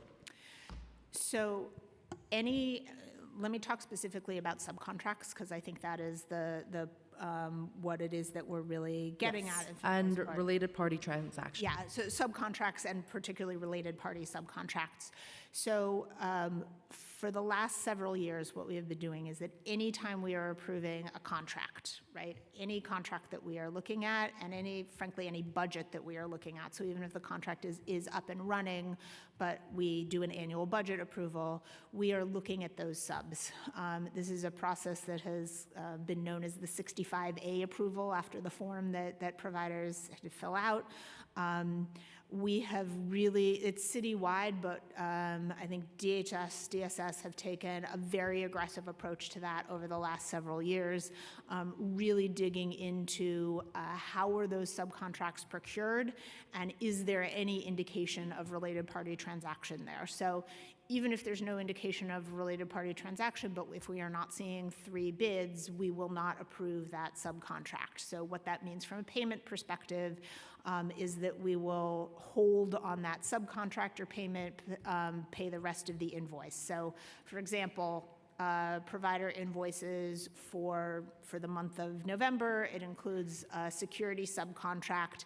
If they don't have that 65A, that subcontractor approval, we will pay on the rest of the contract. We will hold on the security portion of the invoice. I actually suspect probably many of you have heard from providers complaining about our 65A approval process because it does take time to do that level of review. One of the things that I'm really encouraged about for going forward is that has been built into the latest iteration of Passport. So I think that is going to allow us to be both more accountable and quicker. Could you also expand, so in one instance, SEPCO, which has roughly $35 million in city shelter contracts, subcontracted for a for-profit security company that it wholly owns. So just to clarify, we're no longer doing business with SEPCO, and I know they have other contracts with the city. I don't believe we ever hit anything close to. They were a relatively small shelter provider, but I can double check the numbers. Yes, the reason to finish, this allowed the senior leadership at SEPCO, who also serve as a director and deputy director of the security company, to collect hundreds and thousands of dollars in payments for the for-profit funded through the nonprofit city contract. So can you help us understand, especially from Mox, because even if DHS no longer does business with SEPCO, it seems that they're still doing business with the city. So what can Mox do to ensure that vendors like SEPCO are engaging in a competitive bidding process and not just giving business to their own companies owned by their own leadership? Absolutely, Chair Wan. So in particular, regarding, touching on your kind of last issue of DHS perhaps not doing business with an entity or other agencies doing, I have to say I have no personal knowledge of the contractor you described doing business with anybody else. I can follow up. But it is, I think, important, and as we've discussed before, to note that vendor responsibility and that determination that a vendor is responsible for receipt of public funds is by law on a case-by-case basis. The city does not have the tools at its disposal to blacklist or otherwise a vendor. We do not have those tools. The state has some tools to do that we can take notice of. The federal government has aspects they can do that we can take notice of. But when it comes to, as you say, a vendor who may have had an integrity problem or even performance that was not adequate or anything else, it's going to be a case-by-case determination for each agency when it comes before them, and that is determined by law that the city will take on a case-by-case basis. So you mentioned in particular the related party transactions. As I referenced earlier, this is a significant issue and one that Mox has been working since the start of the administration to try and make a better reality. So I mentioned we have our related party transactions policy and procedure that has been vetted with members of the vendor community, that's been vetted with stakeholders, with procuring agencies, with oversights to make sure it's effective. That is, and I do want to emphasize, we're purposely being very rigorous in developing these things. The last thing we want to do is set out a policy that will make it harder for the vast majority of good acting nonprofit providers to do their day-to-day job. So those are going through the process of the VCC, and we hope, as I said, to have those out in 2025. So in particular, regarding related party transactions, the city has, for the first time in, I think, a very long time, been able to enhance, and we're looking to have that out in 2025. Councilmember, I want to correct my statement on the record. I'm sorry, we do still have 2 contracts with SEPCO. Apologies, I got them mixed up with a different vendor. But what we are doing when we have identified a related party transaction is sort of one of 2 pathways. In some cases, we've ended business with the vendor entirely. That was the case with CORE, which is another one that was called out in the report. Or we have taken very aggressive action to ensure that they are no longer allowed to use their related sub-entity. The security company in question, Century Security, received more than $11.6 million for security services over a 4-year period. The owners of the company were listed publicly on the website of both the nonprofit and the subcontractor for the security company. I know that Chair Brewer was referring to AI. There are systems that are automated to scrub the web or scrape it for you so that you don't run into problems like this. Can you help me understand what we're doing now to ensure that potential instances of double dipping like this is not happening any longer? Yeah. Absolutely. Thank you, council member. So the process would be that when we are either entering into a new contract or approving the annual budget for an existing contractor, that we look at their subcontracts, right? So typical subcontracts, for example, are security, sometimes maintenance. We start with how was their procurement process done, right? So can they provide evidence of 3 bids? If they can't provide evidence of 3 bids, that's a hard line. We'll go back. We'll say, we need to see the bids. Once they do have the bids, we're going to look at them to make sure that those are in fact independent bids and that they are going with the lowest responsible bidder. If they cannot provide documentation of that, that they have appropriately followed the procurement process, we can't make payment on the portion of the invoice that is related to that subcontract. In addition to that, we are asking for conflict of interest disclosures, again, at the point of contracting, and doing searches, LexisNexis, but, to your point, certainly online more generally, to identify any related party actions. This is something that we have gotten much more stringent on in recent times. What are the rest of the city agencies doing to avoid this from happening? So, Chair, in terms of the commissioner just referenced some of those kind of Lexis review checks, those different things using the internet, those are all a required part of the responsibility determination.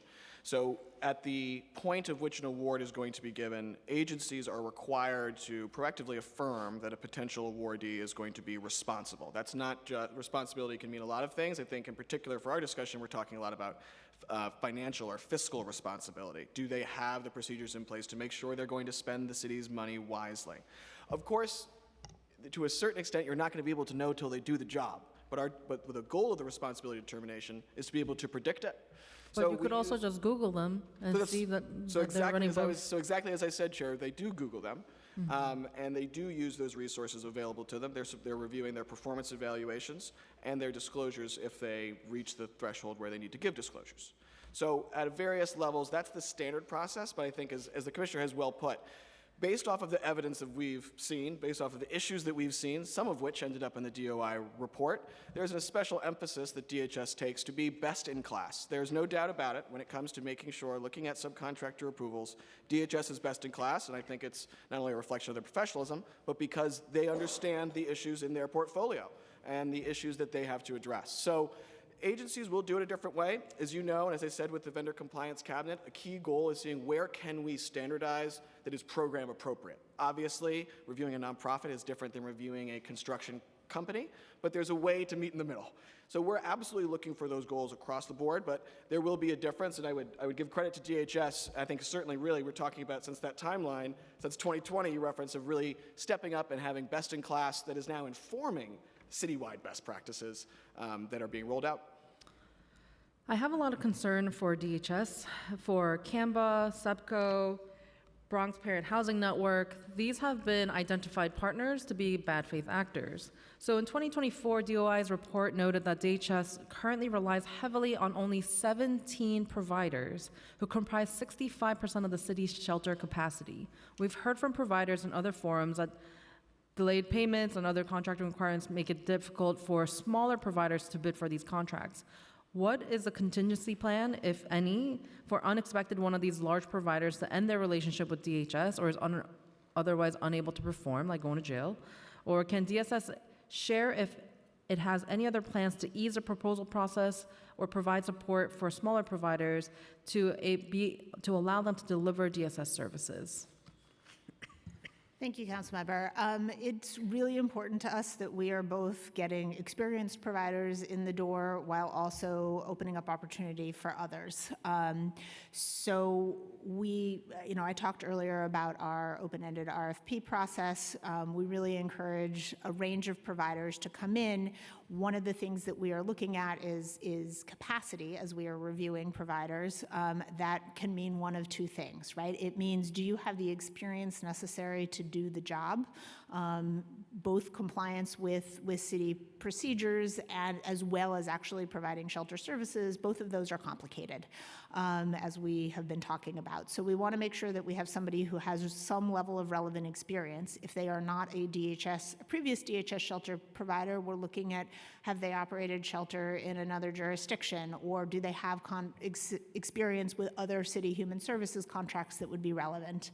And then for those who are existing DHS providers, one of the things that we're looking at is bandwidth, right? Sometimes we're going to say, now's not the right time. We have concerns about your capacity here, not as a pejorative thing, but just, it's hard to run an organization. We recognize that. One of the things that I would say is an upside of the recent growth in the shelter census, not a place where I generally look for upsides, but we have added, I think, close to a dozen new providers over the last couple of years, and I think that's exciting for us. It's capacity that we can grow over time. With respect to your questions around contingency planning, right, our goal always is, if we detect a problem, to work with the organization to try and rectify it. That is step one. We've also really demonstrated that nobody is too big to fail. I talked earlier about CCS. They were a really major provider, and their issues were too egregious. They were not savable, and we ended our relationship with them. They are not the only one. So we will take action, and we take rapid action when we need to. But we also are looking at technical assistance. In addition, we have, pulling up my numbers here, I believe it is 11 providers on what we call capacity building agreements. So these are smaller not-for-profits, newer to the DHS system, where we have actually put structured plans in place to help them grow and to figure out how to comply with, as we've been discussing for the last several hours, what are sometimes very complex city requirements. Thank you. Can you just expand on what you have to do that is under egregious for them to be terminated from a city contract? Because some of the things that we've seen in the news are pretty egregious, but they continue to do work with the city. So what are those requirements to be terminated from a city contract? Well, I mean, we absolutely look at cases on a situational basis, but our toolbox is robust. Ending a city contract is one of them, but I talked about with Bronx Parent, right? The organization still exists, but the leadership, both board and executive, are completely different because we were the ones driving that organizational change. There's also, we use corrective action plans, which are very structured initiatives to drive change within an organization. What that looks like will depend on whatever the circumstances are. We use the enhanced review process, where we're changing the way we're doing invoice review. We have at least one instance that I can think of where we are working with the DOI, where there is a monitor in place. But one of the things that we recognize is that CBOs in many cases have very deep histories within their communities. They come from a place with community connection, with history, with skill sets. We don't want to write that off too easily. We want to our goal is to get to people to succeed, both with respect to financial accountability and quality of services. So while, yes, we will end relationship with a provider where it is the appropriate thing to do, we try to course correct wherever possible. I want to shift gears to talk about executive compensation, as many of my colleagues have brought up. The DOI report pointed to 5 nonprofits where executives rake in more than $700,000 annually, and another 8 where executives earn more than $500,000. The report flagged 2 such nonprofits in striking executive pay: CAMBA, CAMBA Incorporated, where President Joanne Opolstel earned more than $750,000 in fiscal year 22, and Acacia Network, where President Raul Rusi took in $935,391 that fiscal year, almost $1 million. And these providers also have shelters in my district currently. A spokesperson for Acacia referred to the nonprofit's response in a footnote of the DOI report, which stated that its executive salaries were based on combined revenue, budget, and assets, like we discussed, and noted that third-party consultants and found its pay meets the standard of reasonableness established by the IRS. So my question is, were the salaries at Canva and Acacia Network flagged as excessive during any audits or evaluations by DHS? If not, why? And how does MOX coordinate with IRS to verify that nonprofits are adhering to the standards of, quote, reasonableness for executive pay? Thank you, Councilmember. As I've discussed, we are not directly paying, and therefore, executive compensation, right, is not paid directly through our contracts. We are paying an indirect cost rate that not-for-profits then use to pay for a variety of overhead costs, including executive compensation. So the short answer is no, we were not signing off on those figures. I've certainly heard loud and clear the concerns raised here around executive compensation. As we've discussed, it's a complicated landscape, both with respect to what DSS can do unilaterally within the larger infrastructure of city agencies, and then also within the legal structure that has happened before. But it is something that we are happy to continue conversations both with MOX and with the council to figure out, what is viable. But I'll allow MOX to chime in. Yes, absolutely. So as part of the what used to be called the Vendex process, and now is housed in Passport with vendor integrity. One service that MOX provides is kind of being a central clearinghouse for various types of information. So in that regard, certainly your IRS tax forms, your state required charitable forms, these are all aspects, and I think the Commissioner mentioned before, things like Document Vault and Passport are all meant to be able to bring those together and provide a faster review. In terms of reasonableness, as the Commissioner said, we do not directly approve or disapprove of any executive director or kind of leader of a nonprofit salary. That's not the insight we have into those costs because we don't pay those costs. I think, as you've said, Chair, and I think most of the council here has said today, and as we've said, it's clearly an issue that we are curious about and need to find a way to make sure we're getting the best value for the city. And we've tried to address that with the tools that we do have, such as related party transactions, conflicts of interest, anti-nepotism. However, we do need to be mindful of the wider regulatory landscape. And I would also highlight, Chair, you asked before about building the portfolio of providers here. And as you know, we usually have larger portfolios. But the DHS portfolio and sheltering is a very difficult job, even compared to the other things the city asks to do. So it is also important to note, the idea of we're always mindful of potentially limiting competition and sticking to the key criteria, which is delivering value to the city for what we are contracting for, whereas dictating exterior measures that are not directly there and that are not maybe immediately in our tool chest is going to be a lot less effective and end up limiting that pool of potential vendors even more. We think we can mitigate that same risk more effectively through those other directives that I've mentioned. But finally, I would note these issues are absolutely still under active consideration by all stakeholders, including the Vendor Compliance Cabinet. So there's no period at the end of that of this. We're continuing to look at every way that we can do to get the best value for the city. Okay, so if I'm hearing correctly, for executive compensation, there are no guidelines or benchmarks used by DHS or MOX to determine reasonableness for executive compensation.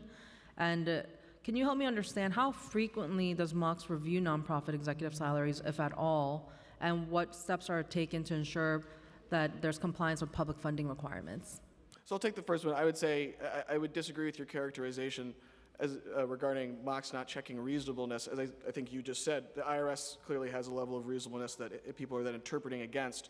To be very clear, MOX is not put in a position at any point to be proclaiming on the reasonableness of that executive salary. So you don't provide any further guidance on reasonableness? In particular, I think as the Commissioner said, because that is not something that the city directly pays. So there would be nothing to therefore issue guidance on. Regarding a different paradigm in which the city does do so, as I've said, we would be very interested in continuing the discussions about how to effectively do that.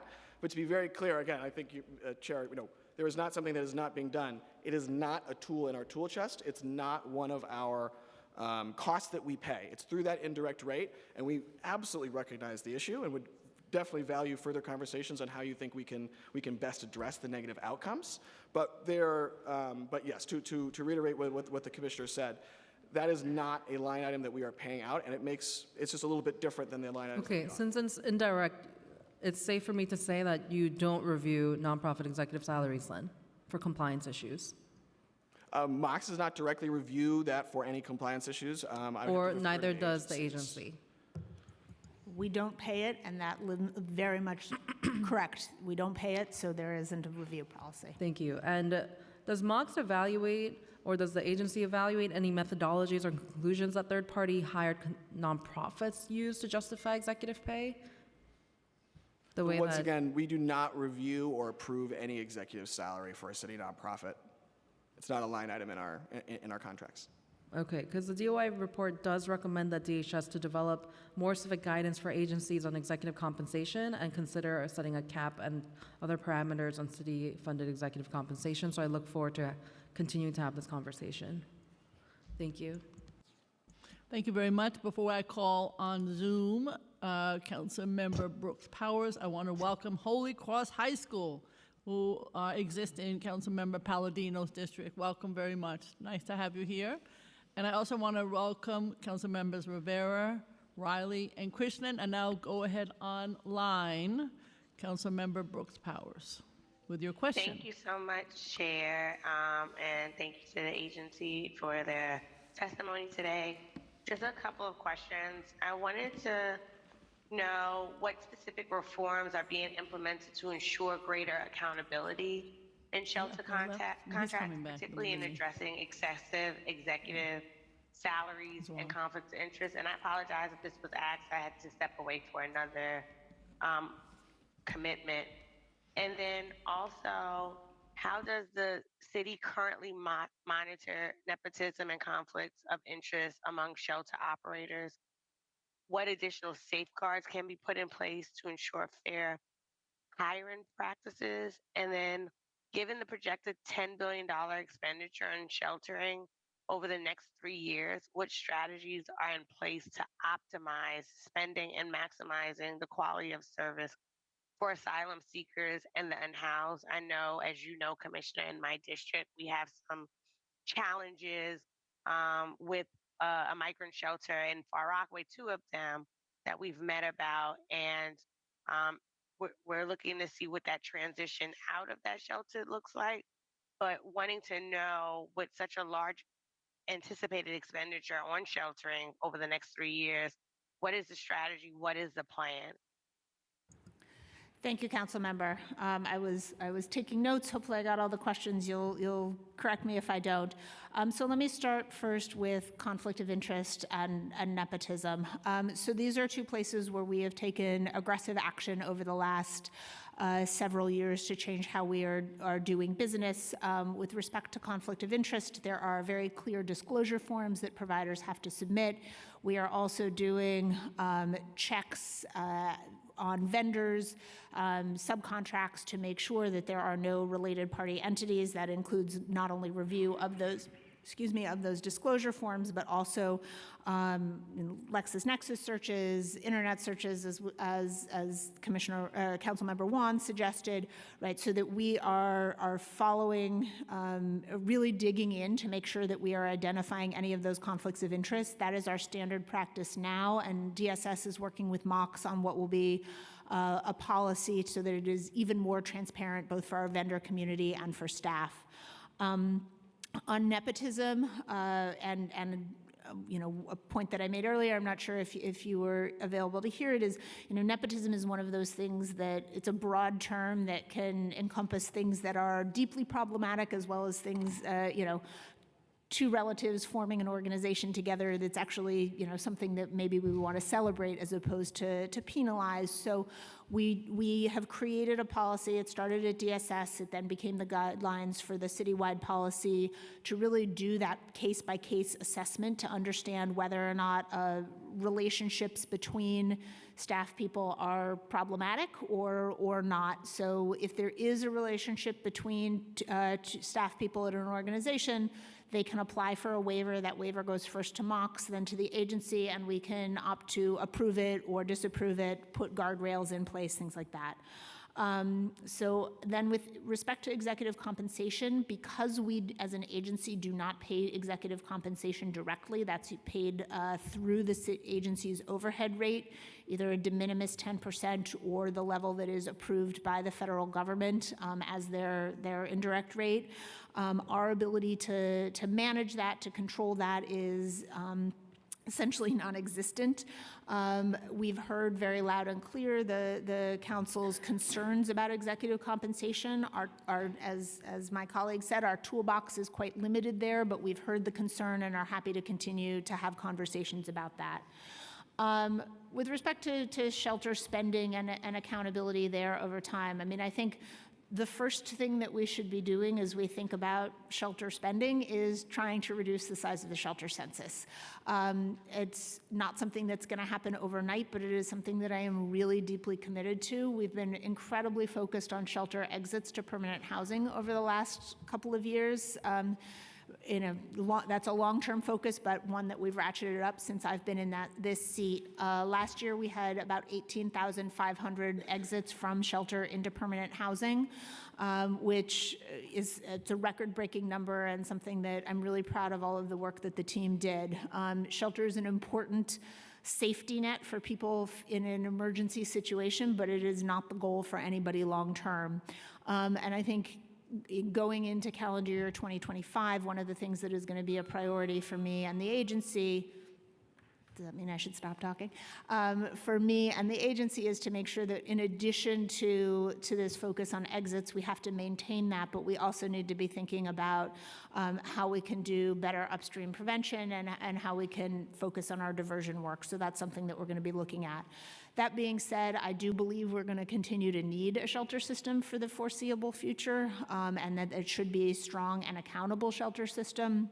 We do live in a city with a very low vacancy rate and a very high number of rent-burdened households. So that people will continue to face emergencies. I see accountability and both financial and programmatic as something that needs to underpin everything that the agency does, starting with the staff who are out in the field on a regular basis, who are interacting with the provider staff, who are tracking performance metrics like the number of exits to permanent housing, with our technical staff who do site inspections, then including our Office of Accountability. I'm joined here by our Chief Accountability Officer.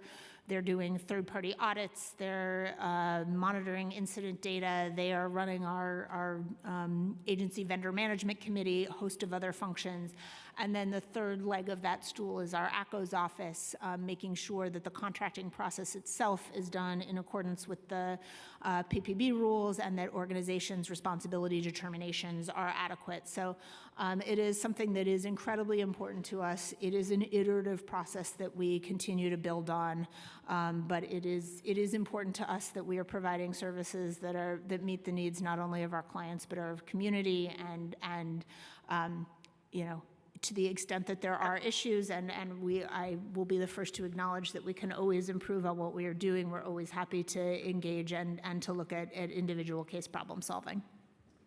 Commissioner, I think we could agree like $10 billion is nothing to sneeze at. That's a significant amount of dollars that we're talking about.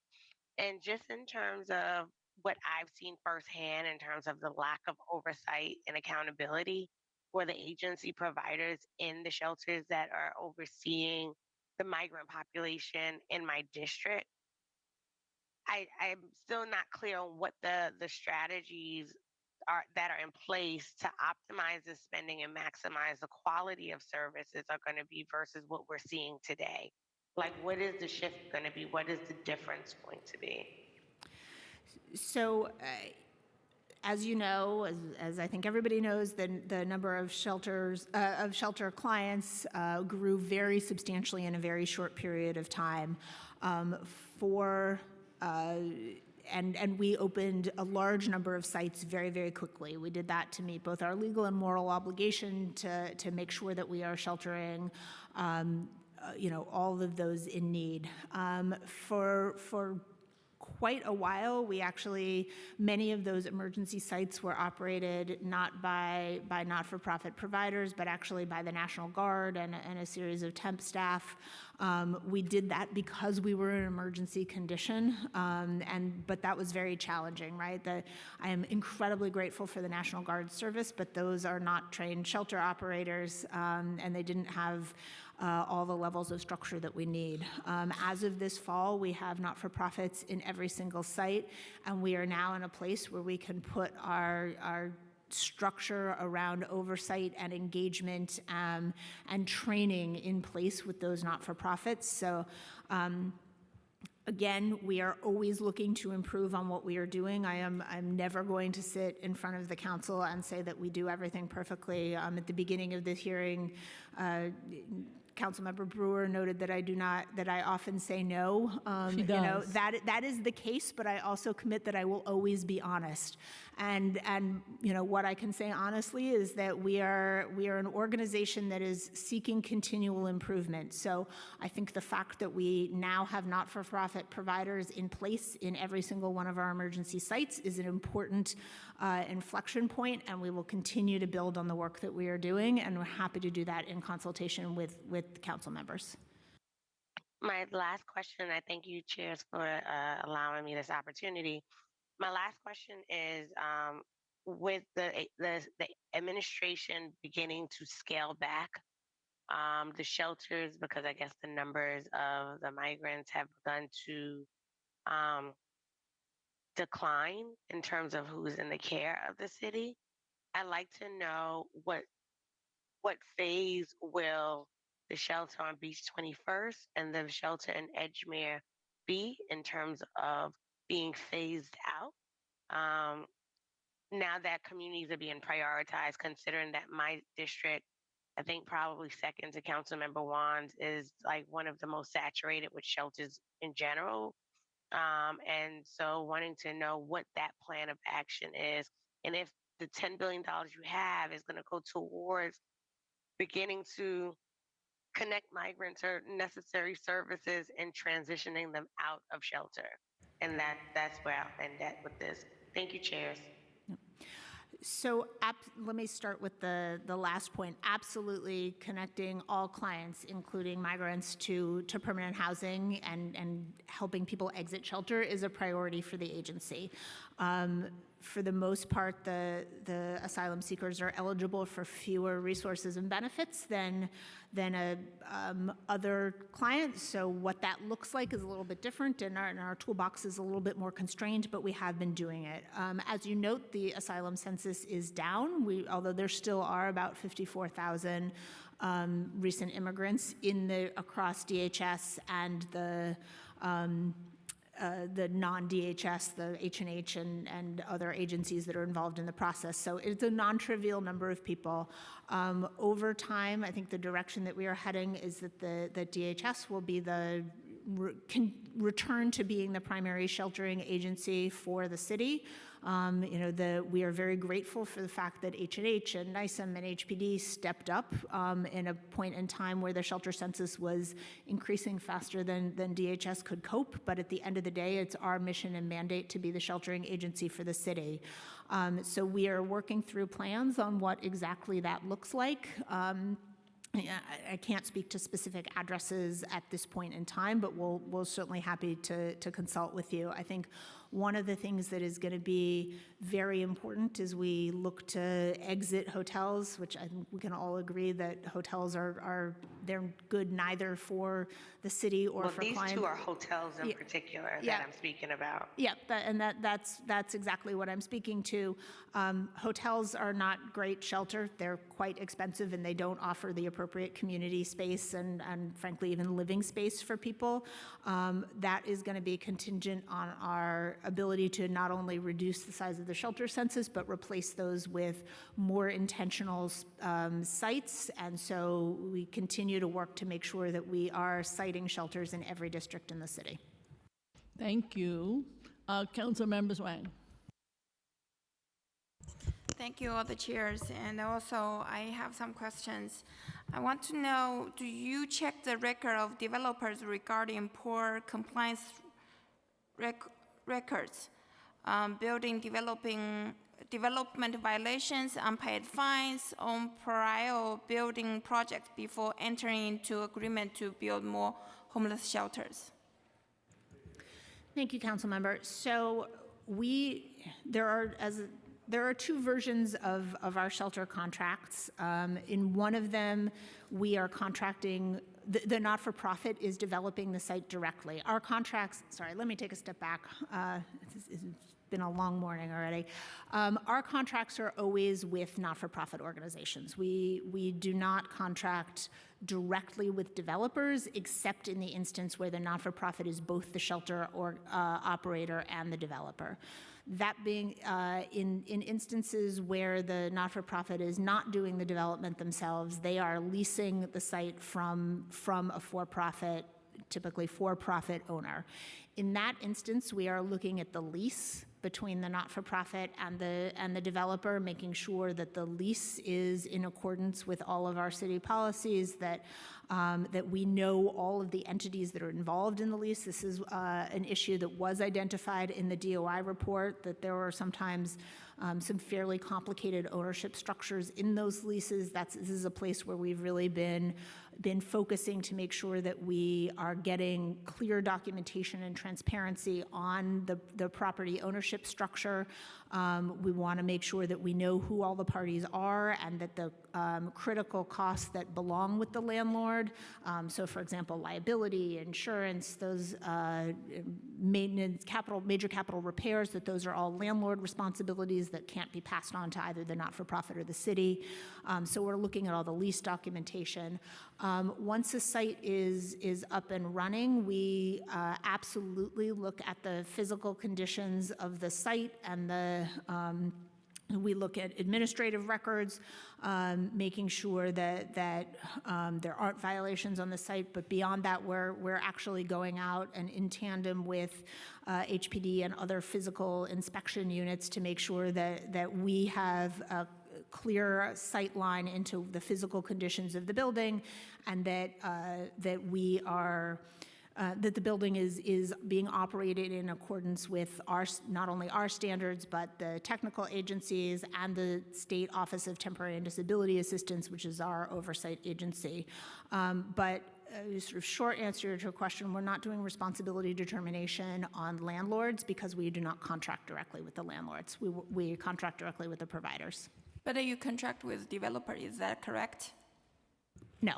We contract with a not-for-profit shelter provider who in turn leases the building from an owner. So we are looking at the terms of the lease, and we are looking at the physical condition of the building itself. We are not doing a responsibility determination on the landlord. And then in the record, I find that you were the Sandu Group who has been awarded contract for new homeless shelter at 2147 Bass Avenue, and then current at 2501 86th Street, have a record, numbers of violations with DOB violations, such as complain about demolition without permit, then apply permit later after they demolish everything, and then have accused among $100,000 in building department fine in prior sites being built by them.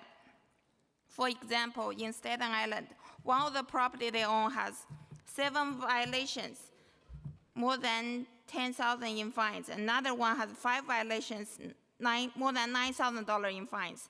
And another one, 10 violations and almost $19,000 in fines. And in Brown's property has 5 violations and $2,500 in fines. Queens, the property has 19 violations and $90,000 in fines. Another property in Brooklyn has 10 violations and $10,000 in fines. The Sandu Group developer is in debt to the city over $140,000 in fine, and the number of violations, which raise a valid question why the city continue to do business with this developer. So I'm sorry, I can't speak to the specific buildings list that you mentioned. Our direct relationship is with not-for-profit providers, and we will absolutely do all of the inspection that we need to know that a building is physically appropriate for use as a shelter. It's DHS does those inspections, as does all of the physical oversight agencies of the city, as does the Office of Temporary and Disability Assistance. Construction and built property management in the city of New York is complicated. It is important to look at full spectrum of circumstances, what types of violations are there. We will make sure that any building that is being used as shelter is physically appropriate and well maintained. One of the things that has been really important to the agency over the last few years is that we continue to overall upgrade the physical stock of the shelter footprint. We have been aggressively closing buildings that do not meet our physical standards, and that is something we will continue to raise the bar on the real estate that we use as shelters. Okay. Do you guys know the Sandu Group? Who is building all the homeless shelters? So, I'm not familiar with that particular organization. As I say, we contract not with landlords or developers, but directly with the not-for-profit shelter provider. There are a host of different real estate entities that have developed shelter over the years. I think one of the things that we have seen is real diversification in that space. I think seeing more entities come into that area, I think that is good for some of the deconcentration and making sure that we are not in thrall to any particular landlord. But again, our relationship is with not-for-profit shelter providers. Councilmember, can you go on the second round, or do you want to keep going? Or I have more questions. one more? Okay. Okay. I actually has a lot of questions. My community has been asked the question why the Sandu Group in 2017 has charged connection to the scheme by the other report they give to me. It's the City of New York investigation was the Sandu family was charged with bribery, the 3rd degree and the Class D felony. Why the city is still working with such developer? So I'd be happy to follow up offline. I don't have the answer off the top of my head because, as I say, we contract directly with the not-for-profit organization. So you guys don't vet the system? We do not do a responsibility determination or other formal process for landlords because our contract is with the not-for-profit organization. We absolutely inspect every single property that we are in, but we are not doing a portfolio-wide assessment of a developer because we don't have a contractual relationship with them. Okay, thank you. Thank you very much, Councilmember Ressler and Councilmember Wan. Councilmember Ressler. Thank you so much, Chair Brewer and Chair Ayala and Chair Brannan and Chair Wan and everyone for your leadership on this very important topic. And thank you, Commissioner Park and team, for being with us today. I just had a few questions. I appreciate that this DOI report had been many years in the making. And so when it takes a few years to put a report together, some of the findings are outdated by the time they come out, which I think you have underscored many times today. You noted in your testimony that previous administration, I think, shuttered shuttered contracts with CORE, with CCS, Bronx Parent, I don't think you mentioned, but another shady operator that we've gotten rid of in our system, as far as I know, you can confirm. The ending of cluster operations, I think, also got rid of some of the more problematic operators in the system as well. Could you share with us, the DOI report highlights that a relatively small number of providers have a large role in the system as a whole. And many of those providers do a great job and are excellent. And I should have started by saying I empathize with how hard it is to open shelters and to meet your legally mandated needs to serve people in our people who are homeless. So I know how hard this is. That being said, I just wanted to focus on some of the providers that are in the system that we're not as confident in. Which providers are currently under corrective action plan or other form of more serious DHS oversight at this time? So there are 6 DHS providers who are on corrective action plans.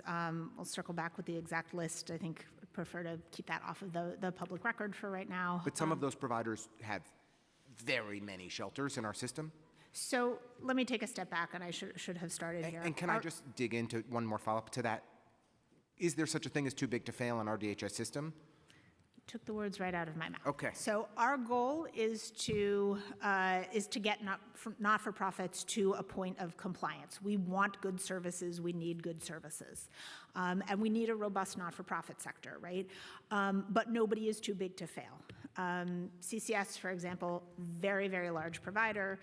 CORE was quite a large provider. That was one I believe we closed in March 2022, so it was this administration, right? We have closed not small not-for-profits, we've closed large not-for-profits, but our toolbox is bigger than that, right? So there's nothing left. We have to end business with them. That is the solution. But before that point, we use corrective action plans as a tool to put people back on course, right? And we may put them on a cap because of financial concerns. We may do it because of programmatic concerns, but we really do see it as a technical assistance tool, right? And to monitor, and we've seen that as an effective way of getting not-for-profits to course correct. We have mandated changes to organizational structure. You mentioned Bronx Parent. I believe they've changed names, but they are still in existence, but with an entirely different leadership structure, which was something that was directed and mandated by us. Right? We with some help from some prosecutors. Sorry? With help from some prosecutors. Absolutely, but DSS, along with our colleagues at Mox, took a front and center role in making sure that those leadership changes happened and that we were getting qualified people into that organization, both as staff and board members. In at least one instance that I can think of, there is a DOI appointed monitor, again, something that we are working on very closely with Mox and with DOI. For some of the smaller not-for-profits, before something goes wrong, we put them on a capacity building agreement, right? So we want to make sure that we have a robust toolbox. Nobody is too big to fail, but the goal is to get to success. I really appreciate that response. I do think that, as I understand it from your testimony, there are providers that are many times larger than the providers that have been shuttered in recent years that are on corrective action plans. I appreciate that corrective action plans are intended to be technical assistance and helping to provide additional support to ensure that these operators are providing the quality of services and care that our clients deserve. But it does give me concern when we have organizations that have many dozens of shelters on corrective action plans that may not be operating at the level that we all hope. The other area that I wanted to just dig in on in my last 8 seconds, sorry, Chair Brewer, is subcontracting, which is a real concern of mine, that I think we've seen some of these operators that are, I really think, borderline unethical practices where they have these for-profit subcontracting entities that provide the security services or other forms of services for the shelter. The same leadership in the shelter is getting paid multiple times over, family members and others connected to the subcontractors. What can we do to eliminate these shady and unethical subcontractor practices so that we're supporting quality nonprofit organizations to provide high-caliber services? And I again, want to just come back to, I realize you have a really hard job and you don't have 1,000 organizations knocking on your door every day to operate these shelters. And so you've got to do the best you can with the choices you got. But this isn't an issue of, I think, real concern. I know it's been an area that you and others have focused on. Could you elaborate on what you've done and what we could do further moving forward? Absolutely. And I would start by saying I think the situation that you described goes beyond borderline unethical. It's just straight up unethical. Thank you. And we have been focused very intensively on that over the last few years. So we do have been doing tighter and tighter review of subcontracts. It's a process that is known as the 65A review, because we're good bureaucrats and there's a form for everything, but where we are really looking at not only starting with how was a subcontract procured, right? Does the provider have 3 bids to go with that subcontract? And then if they don't have the 3 bids, That's a hard line. We're not moving forward there. If they do have the 3 bids, are those bids in fact independent? Have they gone with the lowest responsible bidder? And in addition, providers are now required to submit fairly detailed conflicts of interest forms. And then we are also doing reviews of our own independent review, doing LexisNexis searches, as Councilmember Juan indicated, online searches, right? So that we are really identifying if there is a related party interaction with a sub. If we find an issue with a sub, even when it is not necessarily something nefarious, but they didn't do, they have 2 bids, they don't have 3 bids, we won't make a payment on that. So we will proceed with the invoice payment for the rest of that invoice, but we will hold back on that particular sub. Why don't we just prohibit organizations, the senior leadership and board members of the organizations, from having a direct financial stake or immediate family members having direct financial stake in the entities that are subcontracting with those nonprofits? Yeah, we won't do that anymore. So there was a time, obviously, as DOI found, where that was happening. We will no longer proceed with those. If we identify a related party with the subs, we're either going to sever that relationship between the vendor and the not-for-profit, or we will stop doing business with the organization. And you do that as a whole. just with your own agency latitude, with your own discretion, you choose to sever those contracts. It's not a law that is in place. It's a decision. So this is very much driven, Mox is very much involved in this. I would say we have been quite aggressive on this over the last few years. And as I said earlier, you've probably heard complaints from some nonprofits about how long our 65A review process takes, because it does. But this has been built into the current iteration of Passport, which I'm optimistic will make us both more accountable and faster. I will say, there are some quite terrible examples of some of these related party subs, and the report calls them out.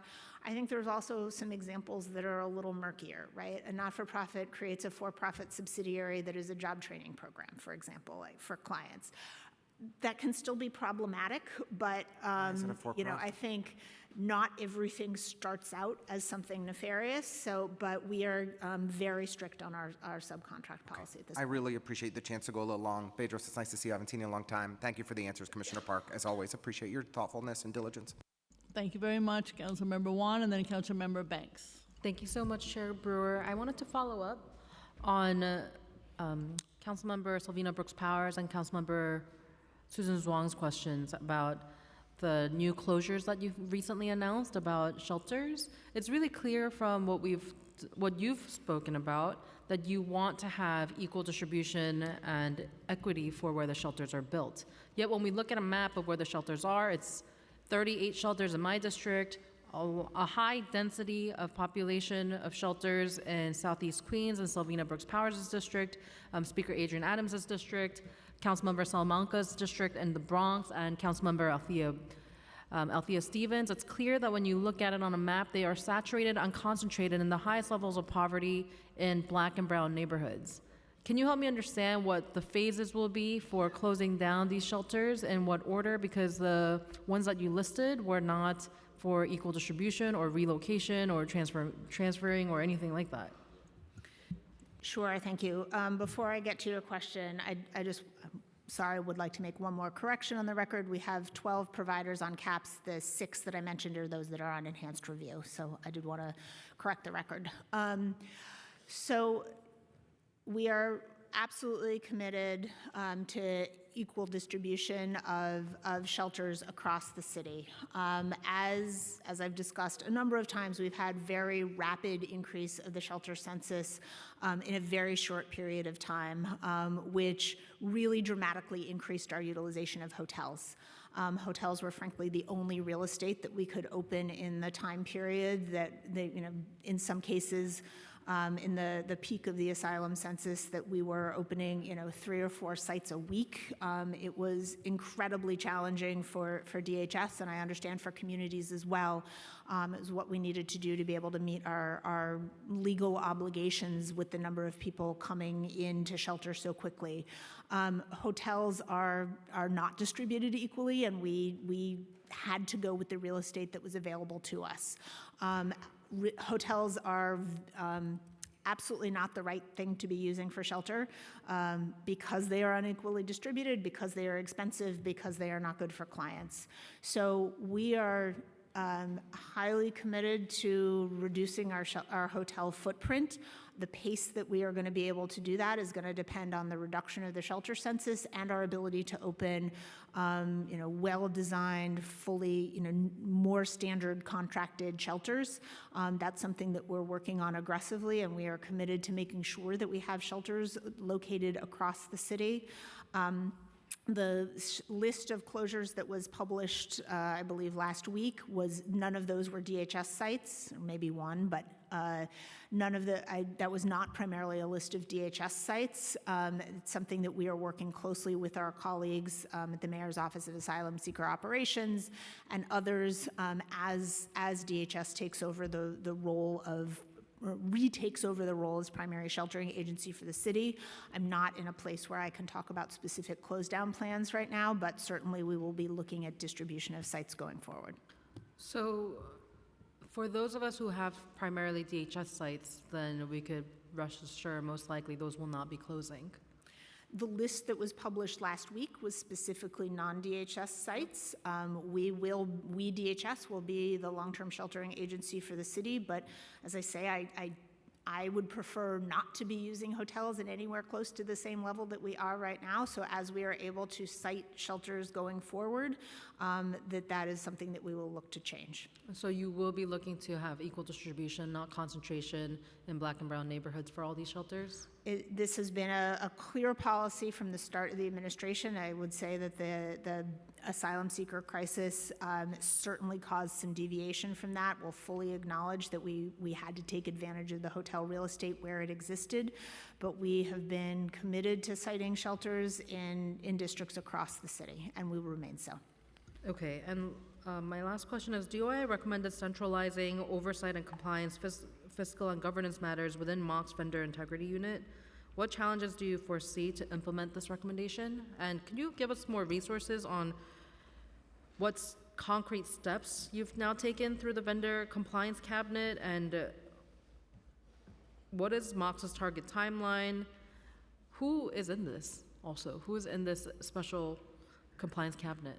So, Chair Wan, I'd say first on the vendor integrity unit that you mentioned. Let's speak of the vendor integrity unit is a unit within MOC's that is doing specific acts, that is really more in the day-to-day, and is going to be thinking about really the same thing that the VCC will be thinking about, which is technology, procedures, and policy in order to get better outcomes here. The difference is definitely partially in the makeup, is that VIU is a MOC's unit designed to push things forward in order to reach those goals. The vendor compliance cabinet is chaired by Director Flores, the head of MOC's, and Executive Director Lebec, the head of the Mayor's Office of Risk Management and Compliance.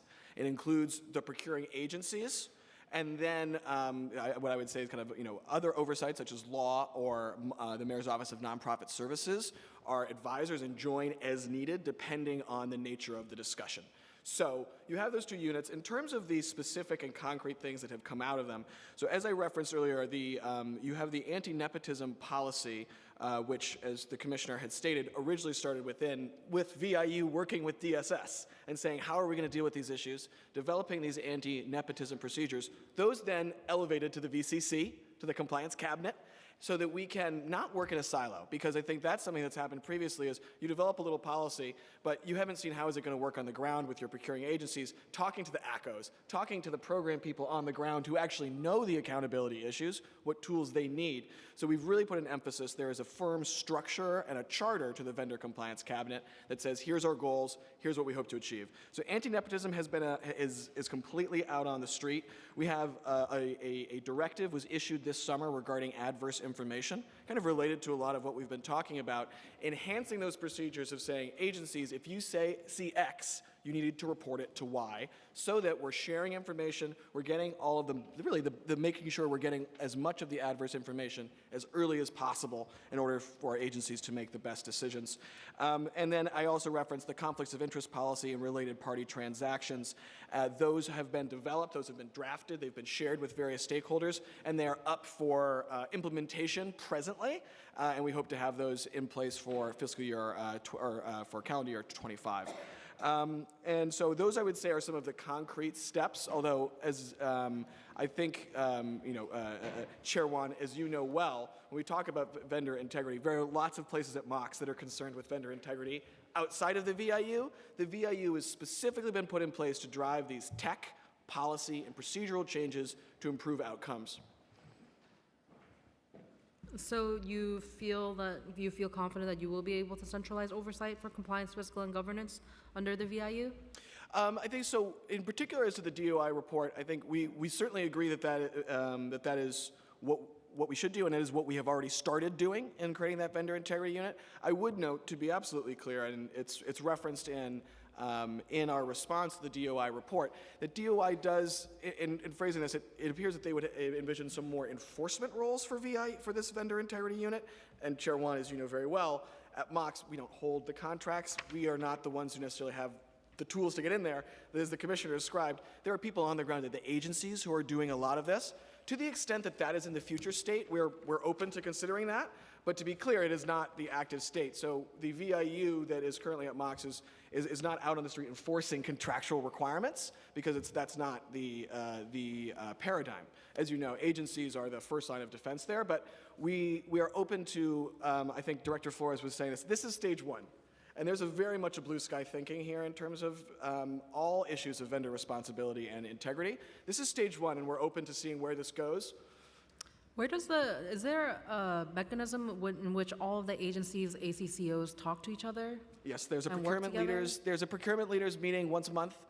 Where Mox and all of the, more than just ACCOs, a lot of the DACOs, a lot of MWBE officers, chief diversity officers, indeed sometimes commissioners will join our procurement leaders, which is every single month. Of course, we take someone like Vincent Pulo, the DSS ACCO, who has such an important portfolio. We're usually speaking with him and other ACCOs in some sort of working group once a week on something. So there's a once monthly, every month for many, many, many, many years that all ACCOs go to.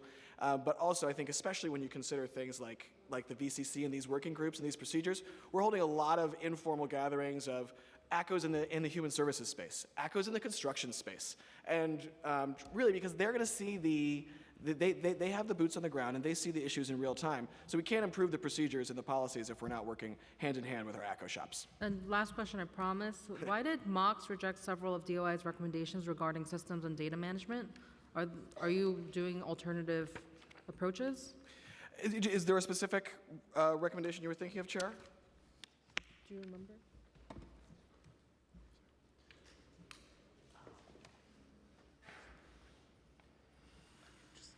We'll get back to you. Okay, and happy to have any further discussions, of course.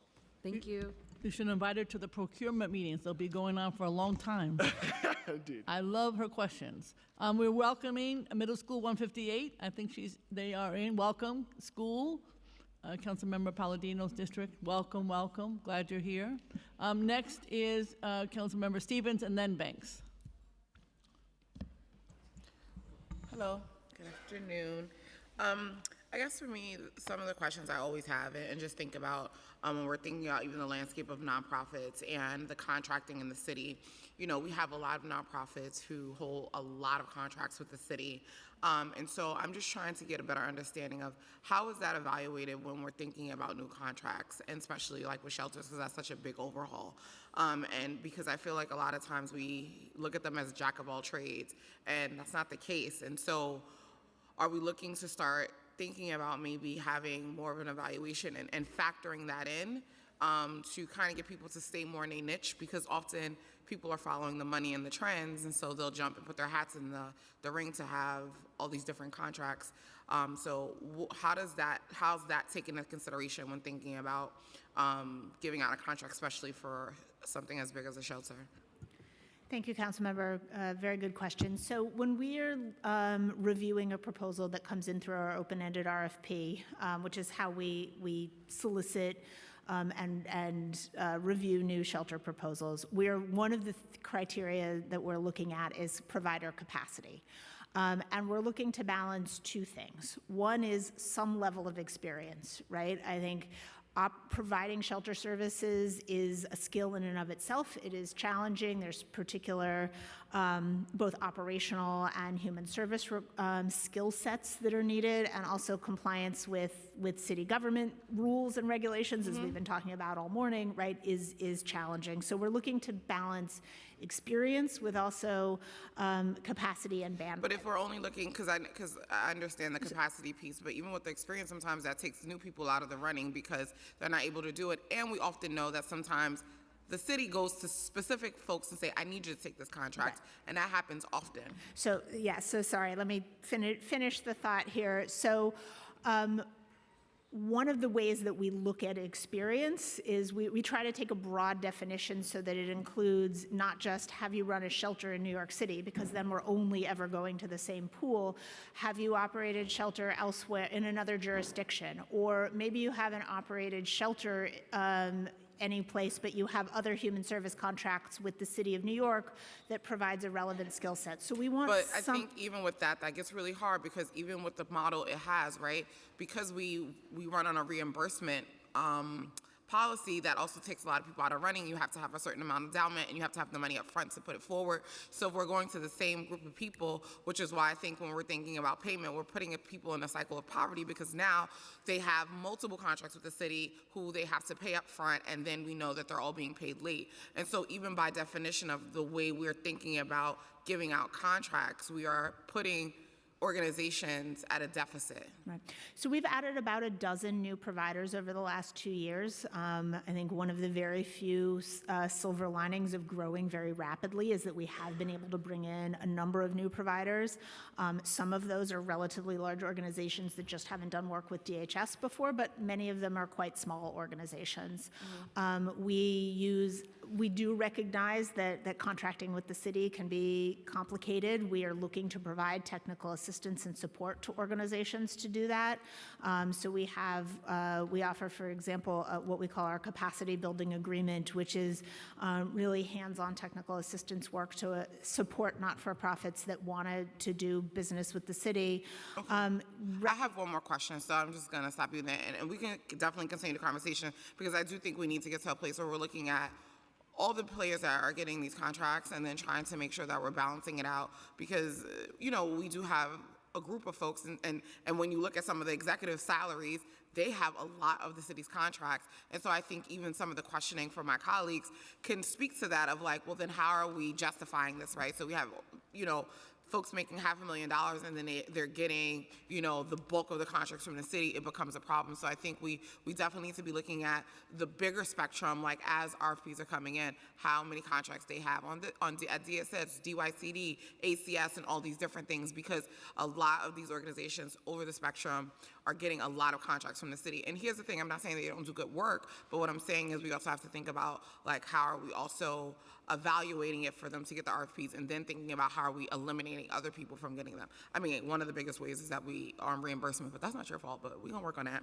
And then my last question is also and I think I've asked this question before in different iterations, but because I'm always baffled about when we're thinking about shelters, and I know you don't lease to landlords, but so I just want to make sure the providers are the ones responsible for finding locations for shelters and not DHS. You guys are not the ones citing it. So the provider, the ones coming to you saying like, hey, I have this space, or I have this deal with this landlord, let's do this, and then you approve their contract, and that's how the process works.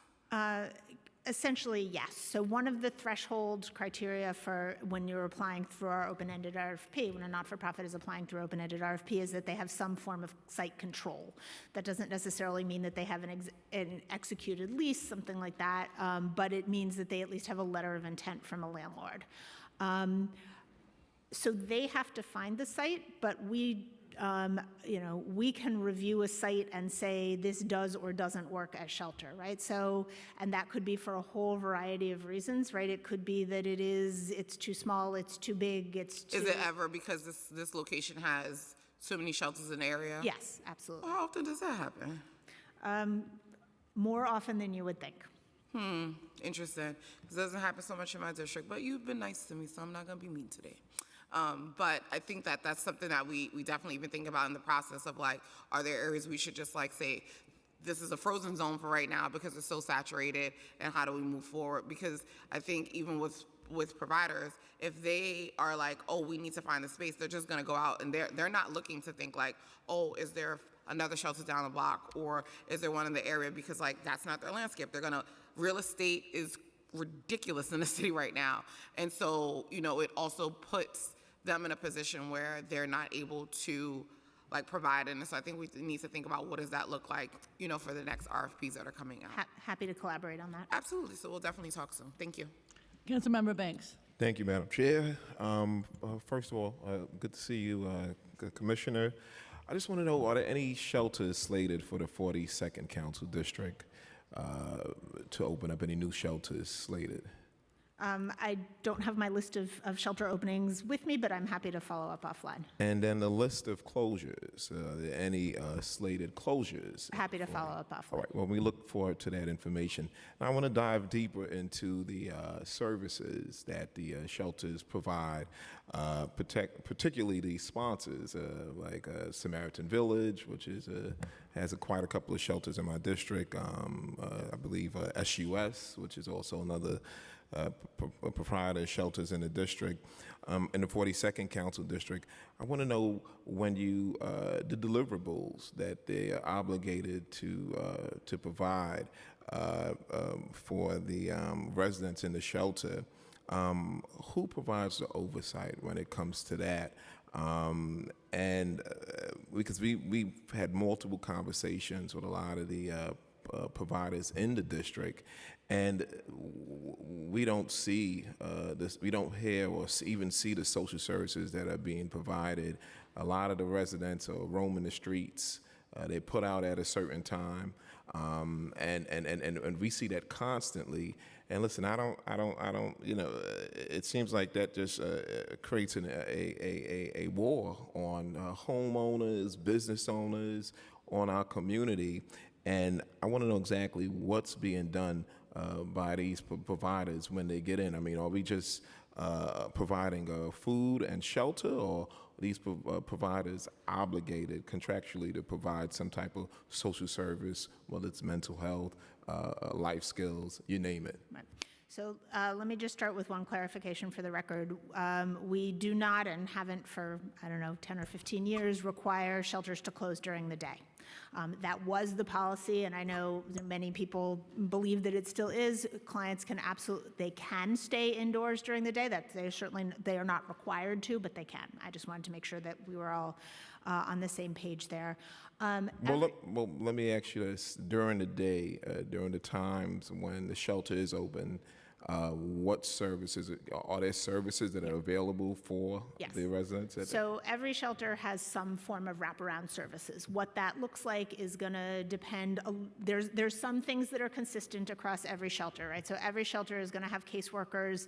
That is a mandated ratio from the Office of Temporary and Disability Assistance, our state oversight agency.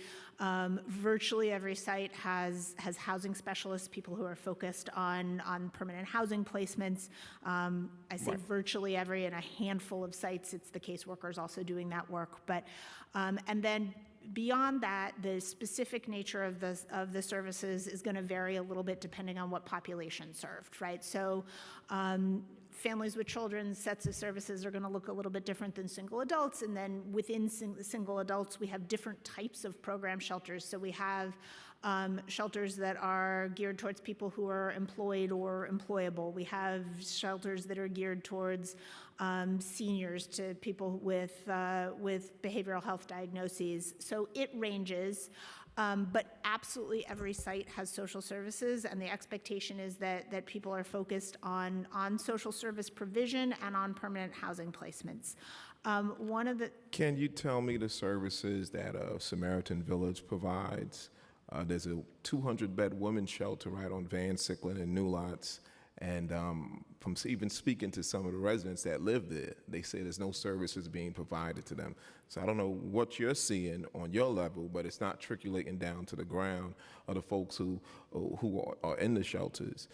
Just like the 100 and I think it's a 200-bed men's shelter right on Blake, right across from the Betty Shabazz Clinic in East New York. There are a lot of residents in there that have mental health issues, but there's some residents in there that don't have mental health issues and want services. We've had conversations with them, and they're saying that they're not getting the services from the particular service provider. So what are you doing to make sure that we're not just, like I would always say, keeping poor people poor and keeping this business of sheltering going and really providing services to the residents so they can become productive, and even those folks who have mental health issues? What are we doing to assist them, to help them? Sure, absolutely. I'm happy to follow up on specifics of different sites offline, but generally speaking, right, making sure that that we have viable on-site services, but also really important is that we have a strong referral network. I don't want to be in a situation ever where somebody's access to mental health care, for example, is contingent on their being in shelter. Right. So one of the things that is really important to us is that our providers are referring out to community for people with more serious behavioral health needs. That could mean completing an application for one of the city's mobile health crisis teams, right? IMT, ACT, things like that. And we actually have shelter-based ACT teams. I'm sorry, I'm gonna have to look up what ACT stands for, but they're state and city mental health funded mental health teams that are really designed to deal with people with the most serious needs. For other people, that is making sure that they have access to primary care physicians, right? That kind of referral has been met. It could mean, connection to the right employment services. All of this is voluntary. Nobody's required to receive services in order to be in shelter. It is always a work in progress. And as I have said earlier, it's been a work in progress for quite some time. I'm never gonna be here to say that DHS is perfect. We absolutely have. Well, I don't want perfection. We absolutely have staff who are out on a regular basis, who are working with the providers, who are looking at metrics like how many permanent housing placements have they made. If there are, when we identify an incident or trends where we have concerns about provider performance, we will double down on them. We can put providers on caps for performance issues. It's not just for financial accountability, but really, I think for the most part, what we see is that we do have a robust network of wraparound services. One of the performance metrics that I am absolutely the most focused on is those permanent housing placements, because shelter should be a short-term emergency solution. Last year, we had about 18,500 permanent housing placements, which is a record.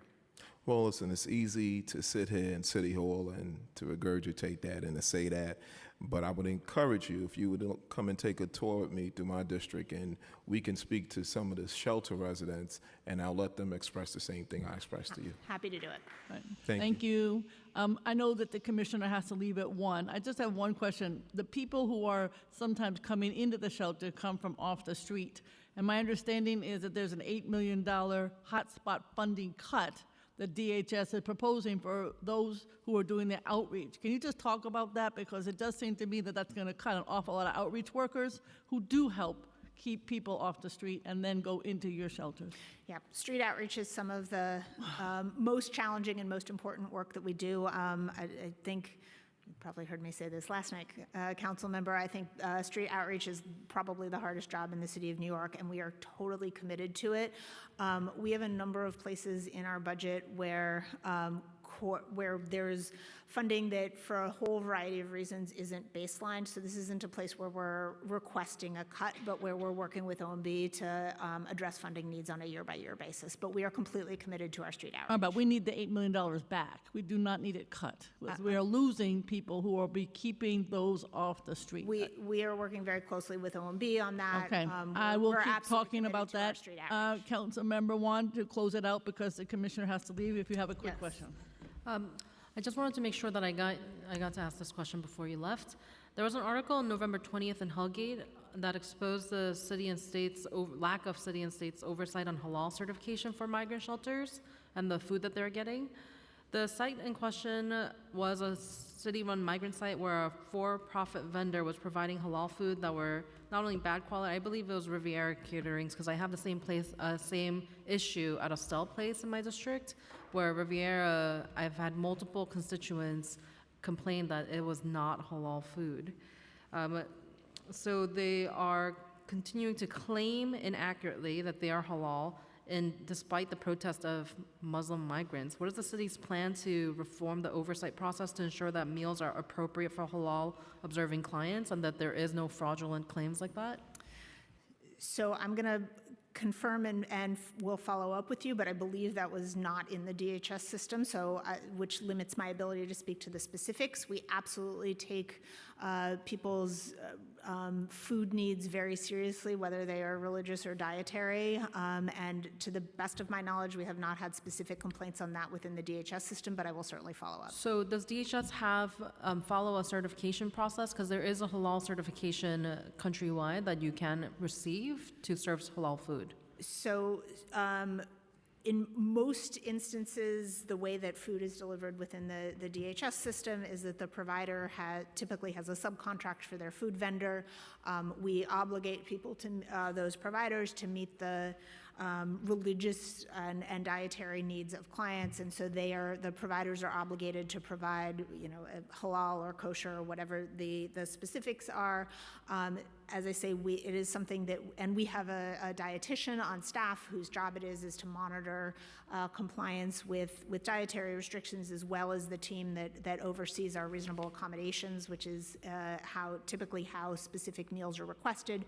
So we have a lot of eyes on that. As I say, I don't believe this was within the DHS system, but I will triple check and get back to you. Okay, because just talking about food overall, the food quality continues to be disgusting and pungent.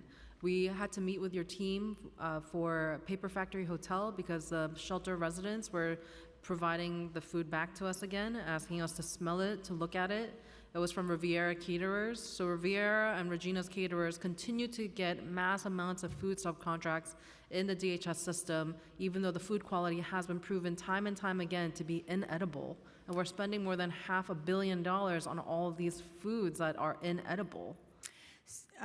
So we work very hard to make sure that all of our providers are adhering to the city's food standards. As council members, I know we've discussed, that means limitations on calories, sugar, salt, and fat. So it is very prescriptive.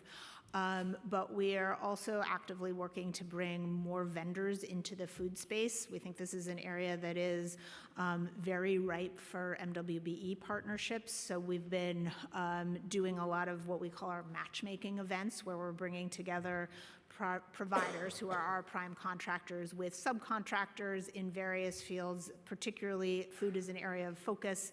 We think that is good from a business development standpoint, and also brings more competition and more options into the space. Because I think a partner like Rethink Foods is the ultimate matchmaker, where we know that our city's contracting funds will be recirculated into our local economy to our restaurants directly. And we know that the food tastes good because it's made locally from a restaurant, the food that you and I would eat for lunch. I would just cancel all the contracts and give it to Rethink.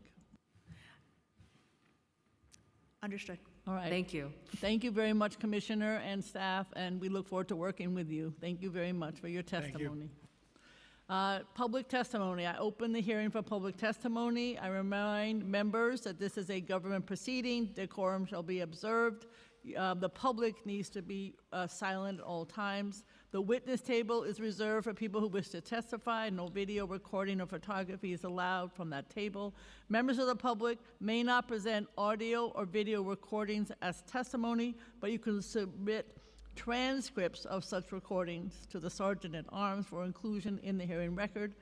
I think most of you have already filled out an appearance card, but if not, talk to the Sergeant at Arms and you will fill it out and then be recognized. When recognized, you will have 2 minutes to speak on today's oversight hearing topic, which you know is examining the administration's oversight of city-funded homeless shelter providers and or Intro 979. If you have a written statement or written testimony and you want to submit it for the record, provide a copy to the Sergeant at Arms. You may also email any testimony to testimony@council.nyc.gov within 72 hours of the close of the hearing. Audio and video recordings will not be accepted. For in-person, please come up to the table once your name has been called. And now I will call on the committee staff to call the witness slips, or I will call the witness slips. Go ahead. The first panel will be Graham Horn, Terry Troya, Kristen Miller, and Timothy Pena. Please come up to the front.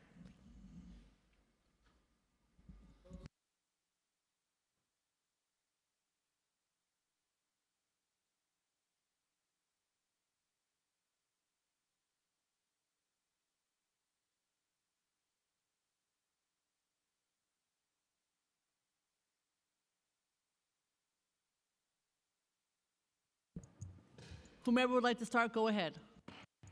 Good afternoon. Thank you for holding this oversight hearing and for the opportunity to speak with you all today. My name is Graham Horn. I'm a staff attorney with the Shelter and Economic Stability Project at New York Legal Assistance Group. The city fails to provide adequate oversight of its shelter system in numerous ways, as has been highlighted today in testimony. I will bring attention to the fact that there is no clear, effective process to investigate and resolve shelter residents' complaints, whether they concern city-run shelters or those operated by nonprofit organizations under contract with the city. This lack of oversight has led to excessive deference to shelter providers, often at the expense of our clients' rights. The city must implement stronger oversight mechanisms and ensure that shelter providers are held accountable. The physical conditions in many city shelters are quite simply abysmal. Clients frequently report filthy environments, including being provided with beds that lack sheets or have dirty sheets previously used by other occupants. Infestations of roaches, mice, even rats are widespread. In some cases, clients, doctors, and social workers contact us to report severe medical issues caused by these conditions, including rodent bites and chewed medical equipment, tubing, and wiring. Conditions in the new shelters created exclusively for newly arrived immigrants are even worse.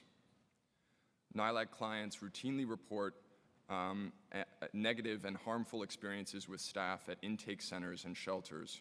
Clients report particularly aggressive treatment at shelter intake sites.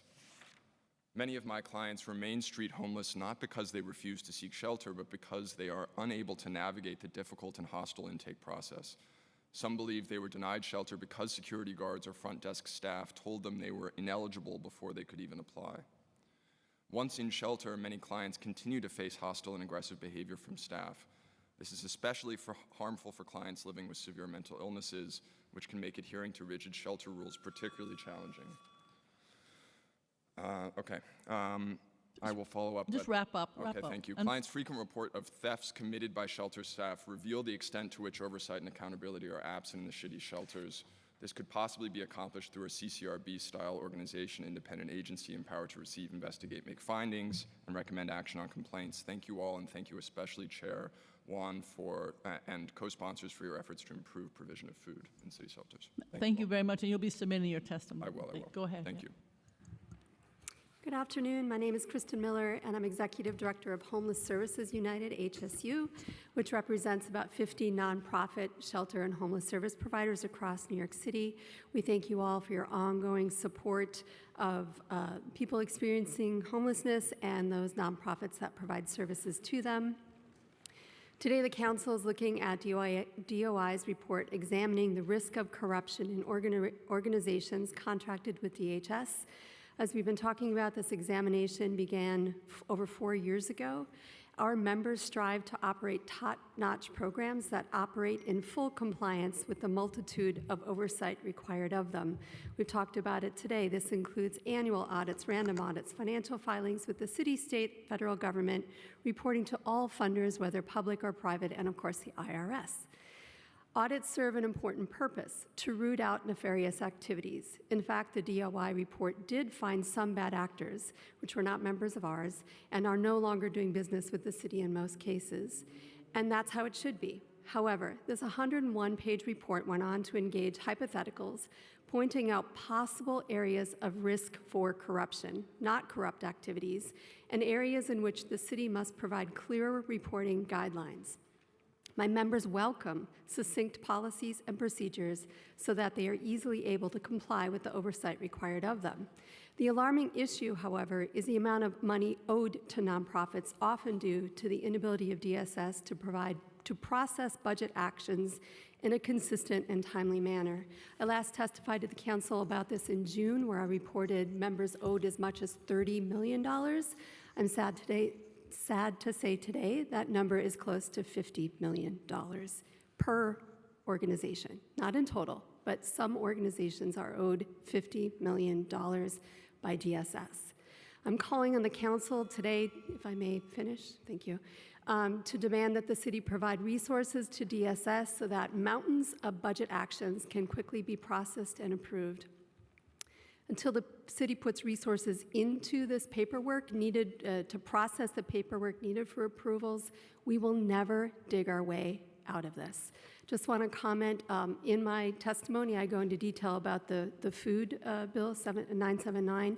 The one thing I'll just note is that we, of course, want to provide quality food, but our budgets provide between $5 and $12 per day per individual. Going with local businesses would be wonderful. What local business is going to provide a day's worth of food for $5? Food and prices, as we all know, have gone through the roof. Our budgets have not increased. Nearly impossible to provide quality food on $5 a day. In conclusion, I just want to say that the nonprofit sector that serves our homeless residents is in crisis. And without substantive and immediate intervention, many of our agencies will be forced to make some extremely difficult decisions in the near future. Thank you. Thank you. Go ahead. Good afternoon. My name is Timothy Pena. I run an organization called Veterans Justice Project. I'm also a veterans advocate. I spent 5 months at Borden Avenue, which is a federally funded grant per diem program for honorably discharged veterans. Going back to what she just said about the food, their budget is $6.60 a day for meals. The kitchen's closed because they had Project Renewal running a culinary school out of there. There's no food. No food can come in, and the trays that they get, the flat trays, after being picked through to, I assume, to fill out the black trays that go out to the shelters, are usually just cold rice and green beans. I lost 28 pounds in 5 months. We had a veteran who overdosed and died again last week. This is a violent shelter where DHS is bringing in millions of dollars from the federal government to provide services to us who have served. I'm a disabled veteran, and I'm not quite understanding how Department of Homeless Services can sit here and point the finger at the vendors when I met with ICL last week, who told me that DHS are the ones who are keeping us in violent shelters. If we object, we are transferred out of the GPD program without cause. We are also then taken out of the HUD-VASH program. We are left on the streets, literally, with no place to go. There's no women's GPD program in this city. So women veterans who are experiencing homelessness have only one place to go, and that's a shelter. Thank you. Thank you very much. Who's a nonprofit running Borden Avenue now? Institute for Community Living. It is that, okay. Terry, go ahead. Oh, right, sorry. Thank you, Councilwoman Brewer, and all the council people here this day. My name is Terry Troya. I'm a local Staten Island pastor and president of Project Hospitality. We're founded in 1982 by local houses of worship on Staten Island to serve homeless people and to welcome them into our sanctuaries. We opened the doors back in 1984, way before there was a DHS or there was a dime from the city to help homeless people on Staten Island, and I'm still there. We provide so many services, a continuum of care in our borough, and we're very proud of the work that we do and the work that we do in concert in partnership with DHS. Today, we provide a 24-hour drop-in center, a family shelter for 43 homeless families, 30-bed safe haven for chronic street homeless people, and 3 city sanctuary shelters for the arriving asylum seekers. But in the last 3 years, we have encountered a problem getting reimbursement of our DHS contract expenses.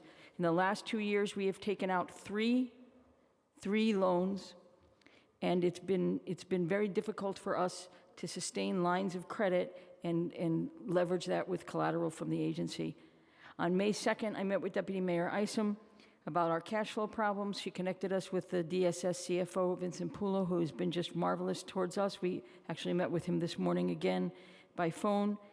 2 months after we met, we got all of our bills paid for 2022 from the DHS contracts. We were owed in July $5.9 million that has been paid by the city. We are now owed $5.4 million for 2023 and 2024. We've had to take out $7 million in credit to make payroll over the last several months. We have had to leverage all of our agency assets, which are not much, and we're going to account for $100,000 in interest this year on our line of credit, and that's the sum total of the money that we have raised so far in the last 6 months. People don't give us money to pay interest on lines of credit. They give us money to open up food pantries and soup kitchens, and we urge the city to review the reimbursement process in order to find a way to pay nonprofit service providers in a more expedient manner. We can't sustain the loans. We can't sustain the interest. We are not sustainable. We are sinking fast as a viable not-for-profit on Staten Island, and the water is over our heads. Thank you all. I mentioned that earlier when I was asking questions. So thank you all. We will be in touch. Thank you. This is a lot of follow-up. Thank you.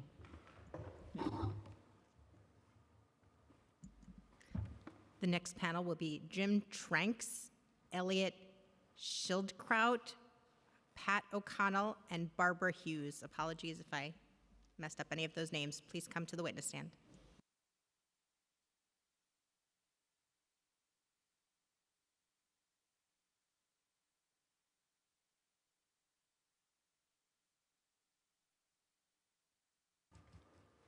All right, go ahead if you like, whomever, go ahead. Me first. My name is Barbara Hughes, and I'm the Executive Director of City Beat Kitchens at Project Renewal. We're a New York City Homeless Services nonprofit agency. Thank you, Chair Brewer and the City Council for convening this hearing. For over 55 years, Project Renewal has provided shelter, housing, health care, and employment services to New Yorkers experiencing homelessness. We are grateful to the City Council for supporting our programs. Our social enterprise catering company, City Beat Kitchens, is unique because it employs many graduates of our Project Renewal Culinary Arts Training Program. This workforce development program provides New Yorkers facing barriers to employment, including veterans, with a world-class culinary education and a pathway to a fulfilling career. City Beat Kitchens prepares high-quality food for providers across the city. At this time, nearly 2,500 daily meals for 18 nonprofit sites and 2,800 daily meals for Project Renewal's 7 shelters. We also cater private and corporate events. Profits from the business are reinvested in our culinary training program to provide even more employment opportunities. Intro 979 would place undue burden on nonprofit caterers like us. In recent years, food prices have risen by 20%, paper products 25%, gas 54%, van repairs 43%, yet the food budget for shelter meals has remained the same. Requiring nonprofit providers who are obligated to provide a meal for all of our shelter residents to document food consumption and waste will add another costly layer of administrative burden. We are deeply concerned about an unfunded mandate at a time when the city has been chronically late to pay nonprofit providers for our work. The best way to reduce food waste in shelters is to simply improve the quality of food. Think about it: if you had an unappetizing meal placed in front of you, would you force yourself to eat it? Or would you try to go to a nearby soup kitchen or pantry for something better? When poor quality food is wasted, the city is paying we got to twice wrap up. over. Wrap up. Can I finish my, at City Beat Kitchens, we take pride in crafting quality dishes and diverse menus for shelter residents. The City Council should consider prioritizing social enterprise caterers like us over for-profit food contracts. The return on investment with caterers like us is strong. We provide high-quality meals for New Yorkers in need, which reduces food waste while supporting workforce development to create opportunities for those who face barriers to employment. Thank you. Go ahead, sir. Thank you very much, Councilmember Brewer and all other council members for the hearing today. My name is Pat O'Connell. I've been living and working in New York City for 41 years. I currently live on the Upper West Side, here representing a number of neighbors who are on a street where an old school building was recently purchased by a private equity company that is starting to make tens of millions of dollars on a small investment. So the way I see the problem is what I call an arm's length relationship between the city and these private equity funds. So my heart was breaking today when I heard the commissioner, as well as this lady here, the other people, about the challenges in the health industry, or in the shelter business, I should say. But I think we're not really discussing what I call the elephant in the room, which are that some of these private equity firms making, collectively hundreds of millions of dollars.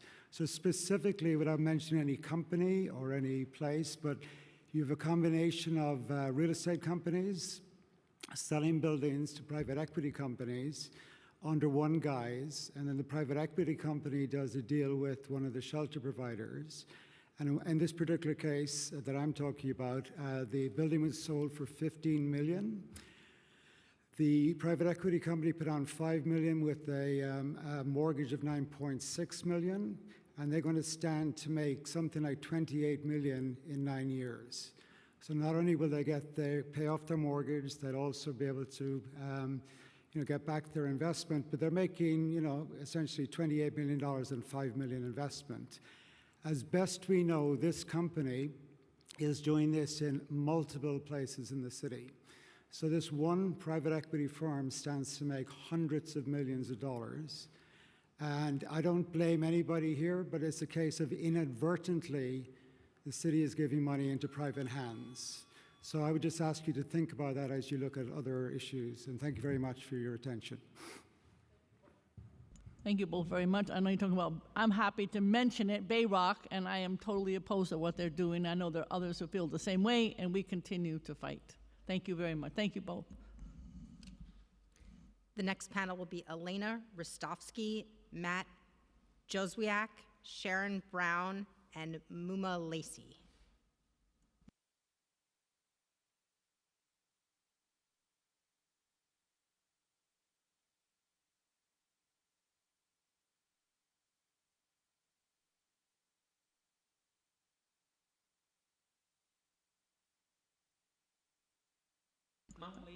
Whomever would like to begin, go ahead.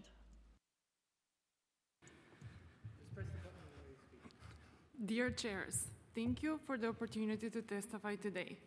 My name is Elena Ristovsky, and I'm the Director of Operations and Programs at Marlowe Bistro, an independent Mediterranean restaurant located on the Upper West Side. I'm proud to testify today in the support of Intro 979, sponsored by Chair Wan. This important legislation aims to improve our understanding of shelter food contracts and explore how the city nonprofits, and small businesses can collaborate more effectively to deliver high-quality, culturally relevant meals to homeless New Yorkers. We want to share with you today how our participation in the city's shelter food contracts has allowed us to optimize our infrastructure, minimize food waste, and not only to retain but grow our workforce during challenging times. Even more, we reinforce our community, our ties in the community, and proven the values of applying a pay-it-forward culture. Because of this support, we, in return, are able to give forward by supporting our local soup kitchens, food banks, and neighbors in need, whether through donating nutritional meals or hiring local staff. Furthermore, our partnership with Rethink Food and the City of New York has enabled Marlowe Bistro to expand our team by 15 employees and generate over $1 million in revenue, contributing meaningfully to the local economy. By facilitating more thoughtful and adaptive food procurement practices, this legislation has the power to significantly improve the quality and cultural relevance of meals served in New York City's homeless shelters, and at the same time support the small restaurants, reinforcing their importance as cultural and economic cornerstone. Thank you so much for your time and consideration. Next, go ahead. Hello, my name is Sharon Brown Jeter, and I am here from Rose of Sharon Enterprises. Keep Israel in your thoughts and prayers and the things that you're doing. We want the hostages released, and we want Yahweh's people to be let go. Okay, all the people in America and worldwide have a right to have a home.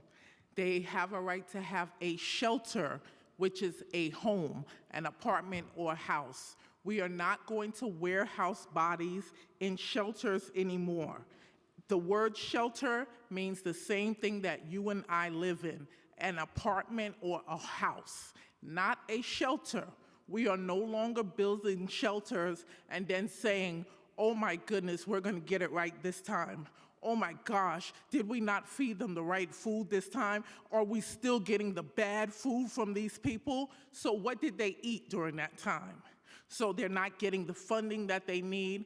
Put them inside of the empty apartments that we know are there because they're in the papers. We don't need more shelters. We have people that are rallying to say, let's get more low-income apartments.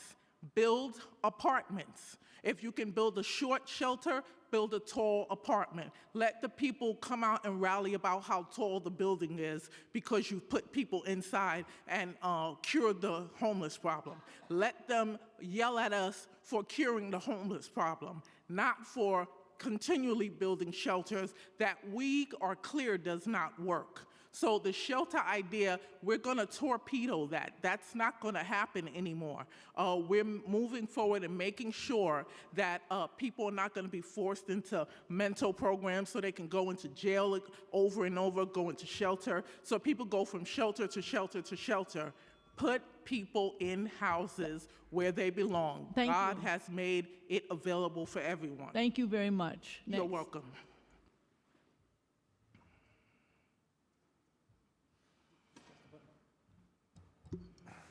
Hi, my name is Mount Lacey. I'm a disabled veteran. I was in Borden Avenue. I'd like to just tell a little story that'll hit on a few key points that you guys have gone back and forth over, which I would say is akin to lying children to absentee parents. This meeting has been absolutely nauseating. I was attacked in the veteran shelter in the restroom. I was the one given charges. It was as simple as showing the security video to the police officers, which they refused to do that. Now, because of the evidence that I did collect while I was there, because I don't care about your no recording policy, as I do respect the HIPAA rights, I do not condone the negligence and abuse of the shelter workers, which is our only recourse is to record it. Because of the evidence that I did collect, DHS has systematically kept me from the proper shelter and transferred me to the worst shelters in the system, Blake being one of them, Jerome being another, Myrtle Avenue being another, and done so because they know I have the proof on this camera. And I wonder, when is there going to be a meeting where I will be, or who will be interested in seeing it? With a $4 billion budget and 56,000 homeless, that's $70,000 per resident you are spending on each homeless one. You guys do not want to fix the problem. There's too much money coming in for it. You guys want to just keep rallying around these nebulous problems instead of actually getting to the issues, and it's sickening. Thank you, Julie Wan, for the tough questions you asked, and thank you, Christopher Banks, for inviting them to eat that food. You guys should go to the shelter at least once a month and eat a meal. Get your heads out of the ground. Thank you. Thank you, and I want to thank the council members today for bringing this together, and especially Councilmember Wan and Councilmember Brewer for your relentless attention to the food qualities in our shelter system. I do want to thank the administration because in the last 7 years that I've been running Rethink Food, I've seen more progress in the last 2 than I have in the entire time that I've been making emergency food. We have been able to work with a lot of the smaller shelters and have a great relationship with health and hospitals, but one critical lesson that we've uncovered over the last 6 months is the immense amount of food waste in the shelter system. While food waste is certainly a sustainability issue, it is also a fiscal issue, a matter of fiscal responsibility. We've identified that there could be around $200 million worth of food waste in the system as of today. $200 million is a number that is equal to the entire city budget of Albany. Could employ every firefighter, every worker, everybody in that city. And this problem extends past this issue because of the fact that folks need to eat. They end up going to soup kitchens and pantries, which 10s, 20s, unmeasurable amounts of money, millions and millions of dollars are raised by philanthropies every year to do the same job that the city is supposed to be doing. We're throwing away the food for the taxpayers' dime, and then people are walking around the corner and nonprofits are having to dig money out of their pockets to make meals for these communities. It's a really simple solution. We just need to prepare better food, and you can't fix what you don't measure, which is why Rethink Food is strongly in favor of this law. Thank you. Thank you very much. I have one question for you. So I obviously said, as Councilmember Wan did, we should work with you. I think I said it probably out of turn, which is my norm. But my question is, how do you make the numbers work? Are you able to make the numbers work despite the low numbers?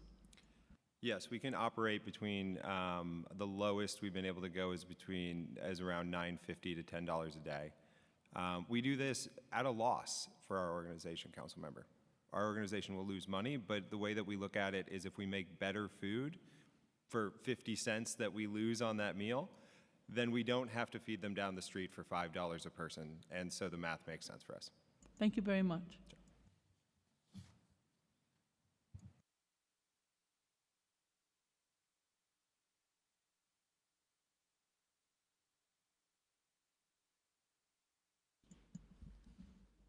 Our last witness is on Zoom, Rafiq Umar. You can start whenever you're ready. Time starts.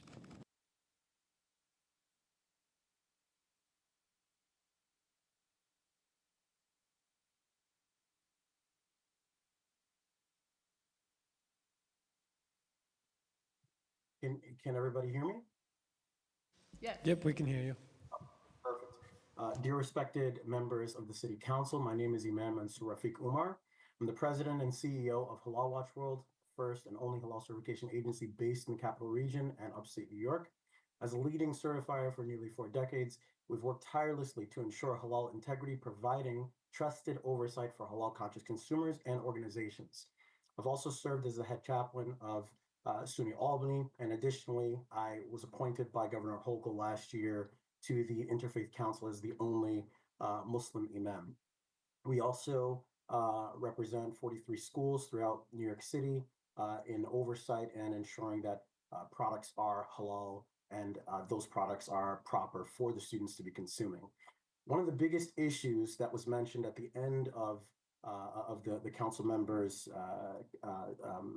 speaking points is that there is an issue with integrity from the halal perspective. So products that are going into the shelters, the question will always be had is, are these products actually halal? And that's one of the things that we do is we make sure that those products are halal. The products that are currently going into the shelters, there are a lot of questions around them. We've looked at the documentation that's been submitted to the Agriculture Markets Database, and there are issues with the products where it states that they're mixing halal and non-halal foods, that they are self-certifying. Those are the types of problems and issues that we want to ensure do not ever occur for our Muslim constituents and halal-conscious consumers. Rethink Foods, Marlowe Bistro, those are the types of locations that are properly vetted. We ensure that they properly follow the Islamic guidelines and standards, and our goal is to ensure that there is integrity and oversight. So we would love to work with the council in whatever. Your time has expired. Thank you. Thank you very much. I don't know if any of my colleagues have closing statements or anything you want to add. Does anybody? No? Anybody down here? Okay. Thank you very much. This hearing is going to conclude, but not to say that I want to be really clear. There'll be lots of follow-up. I appreciate both the city administration and those who testified. This is a very important topic, and we will be following up. And thank you to the staff.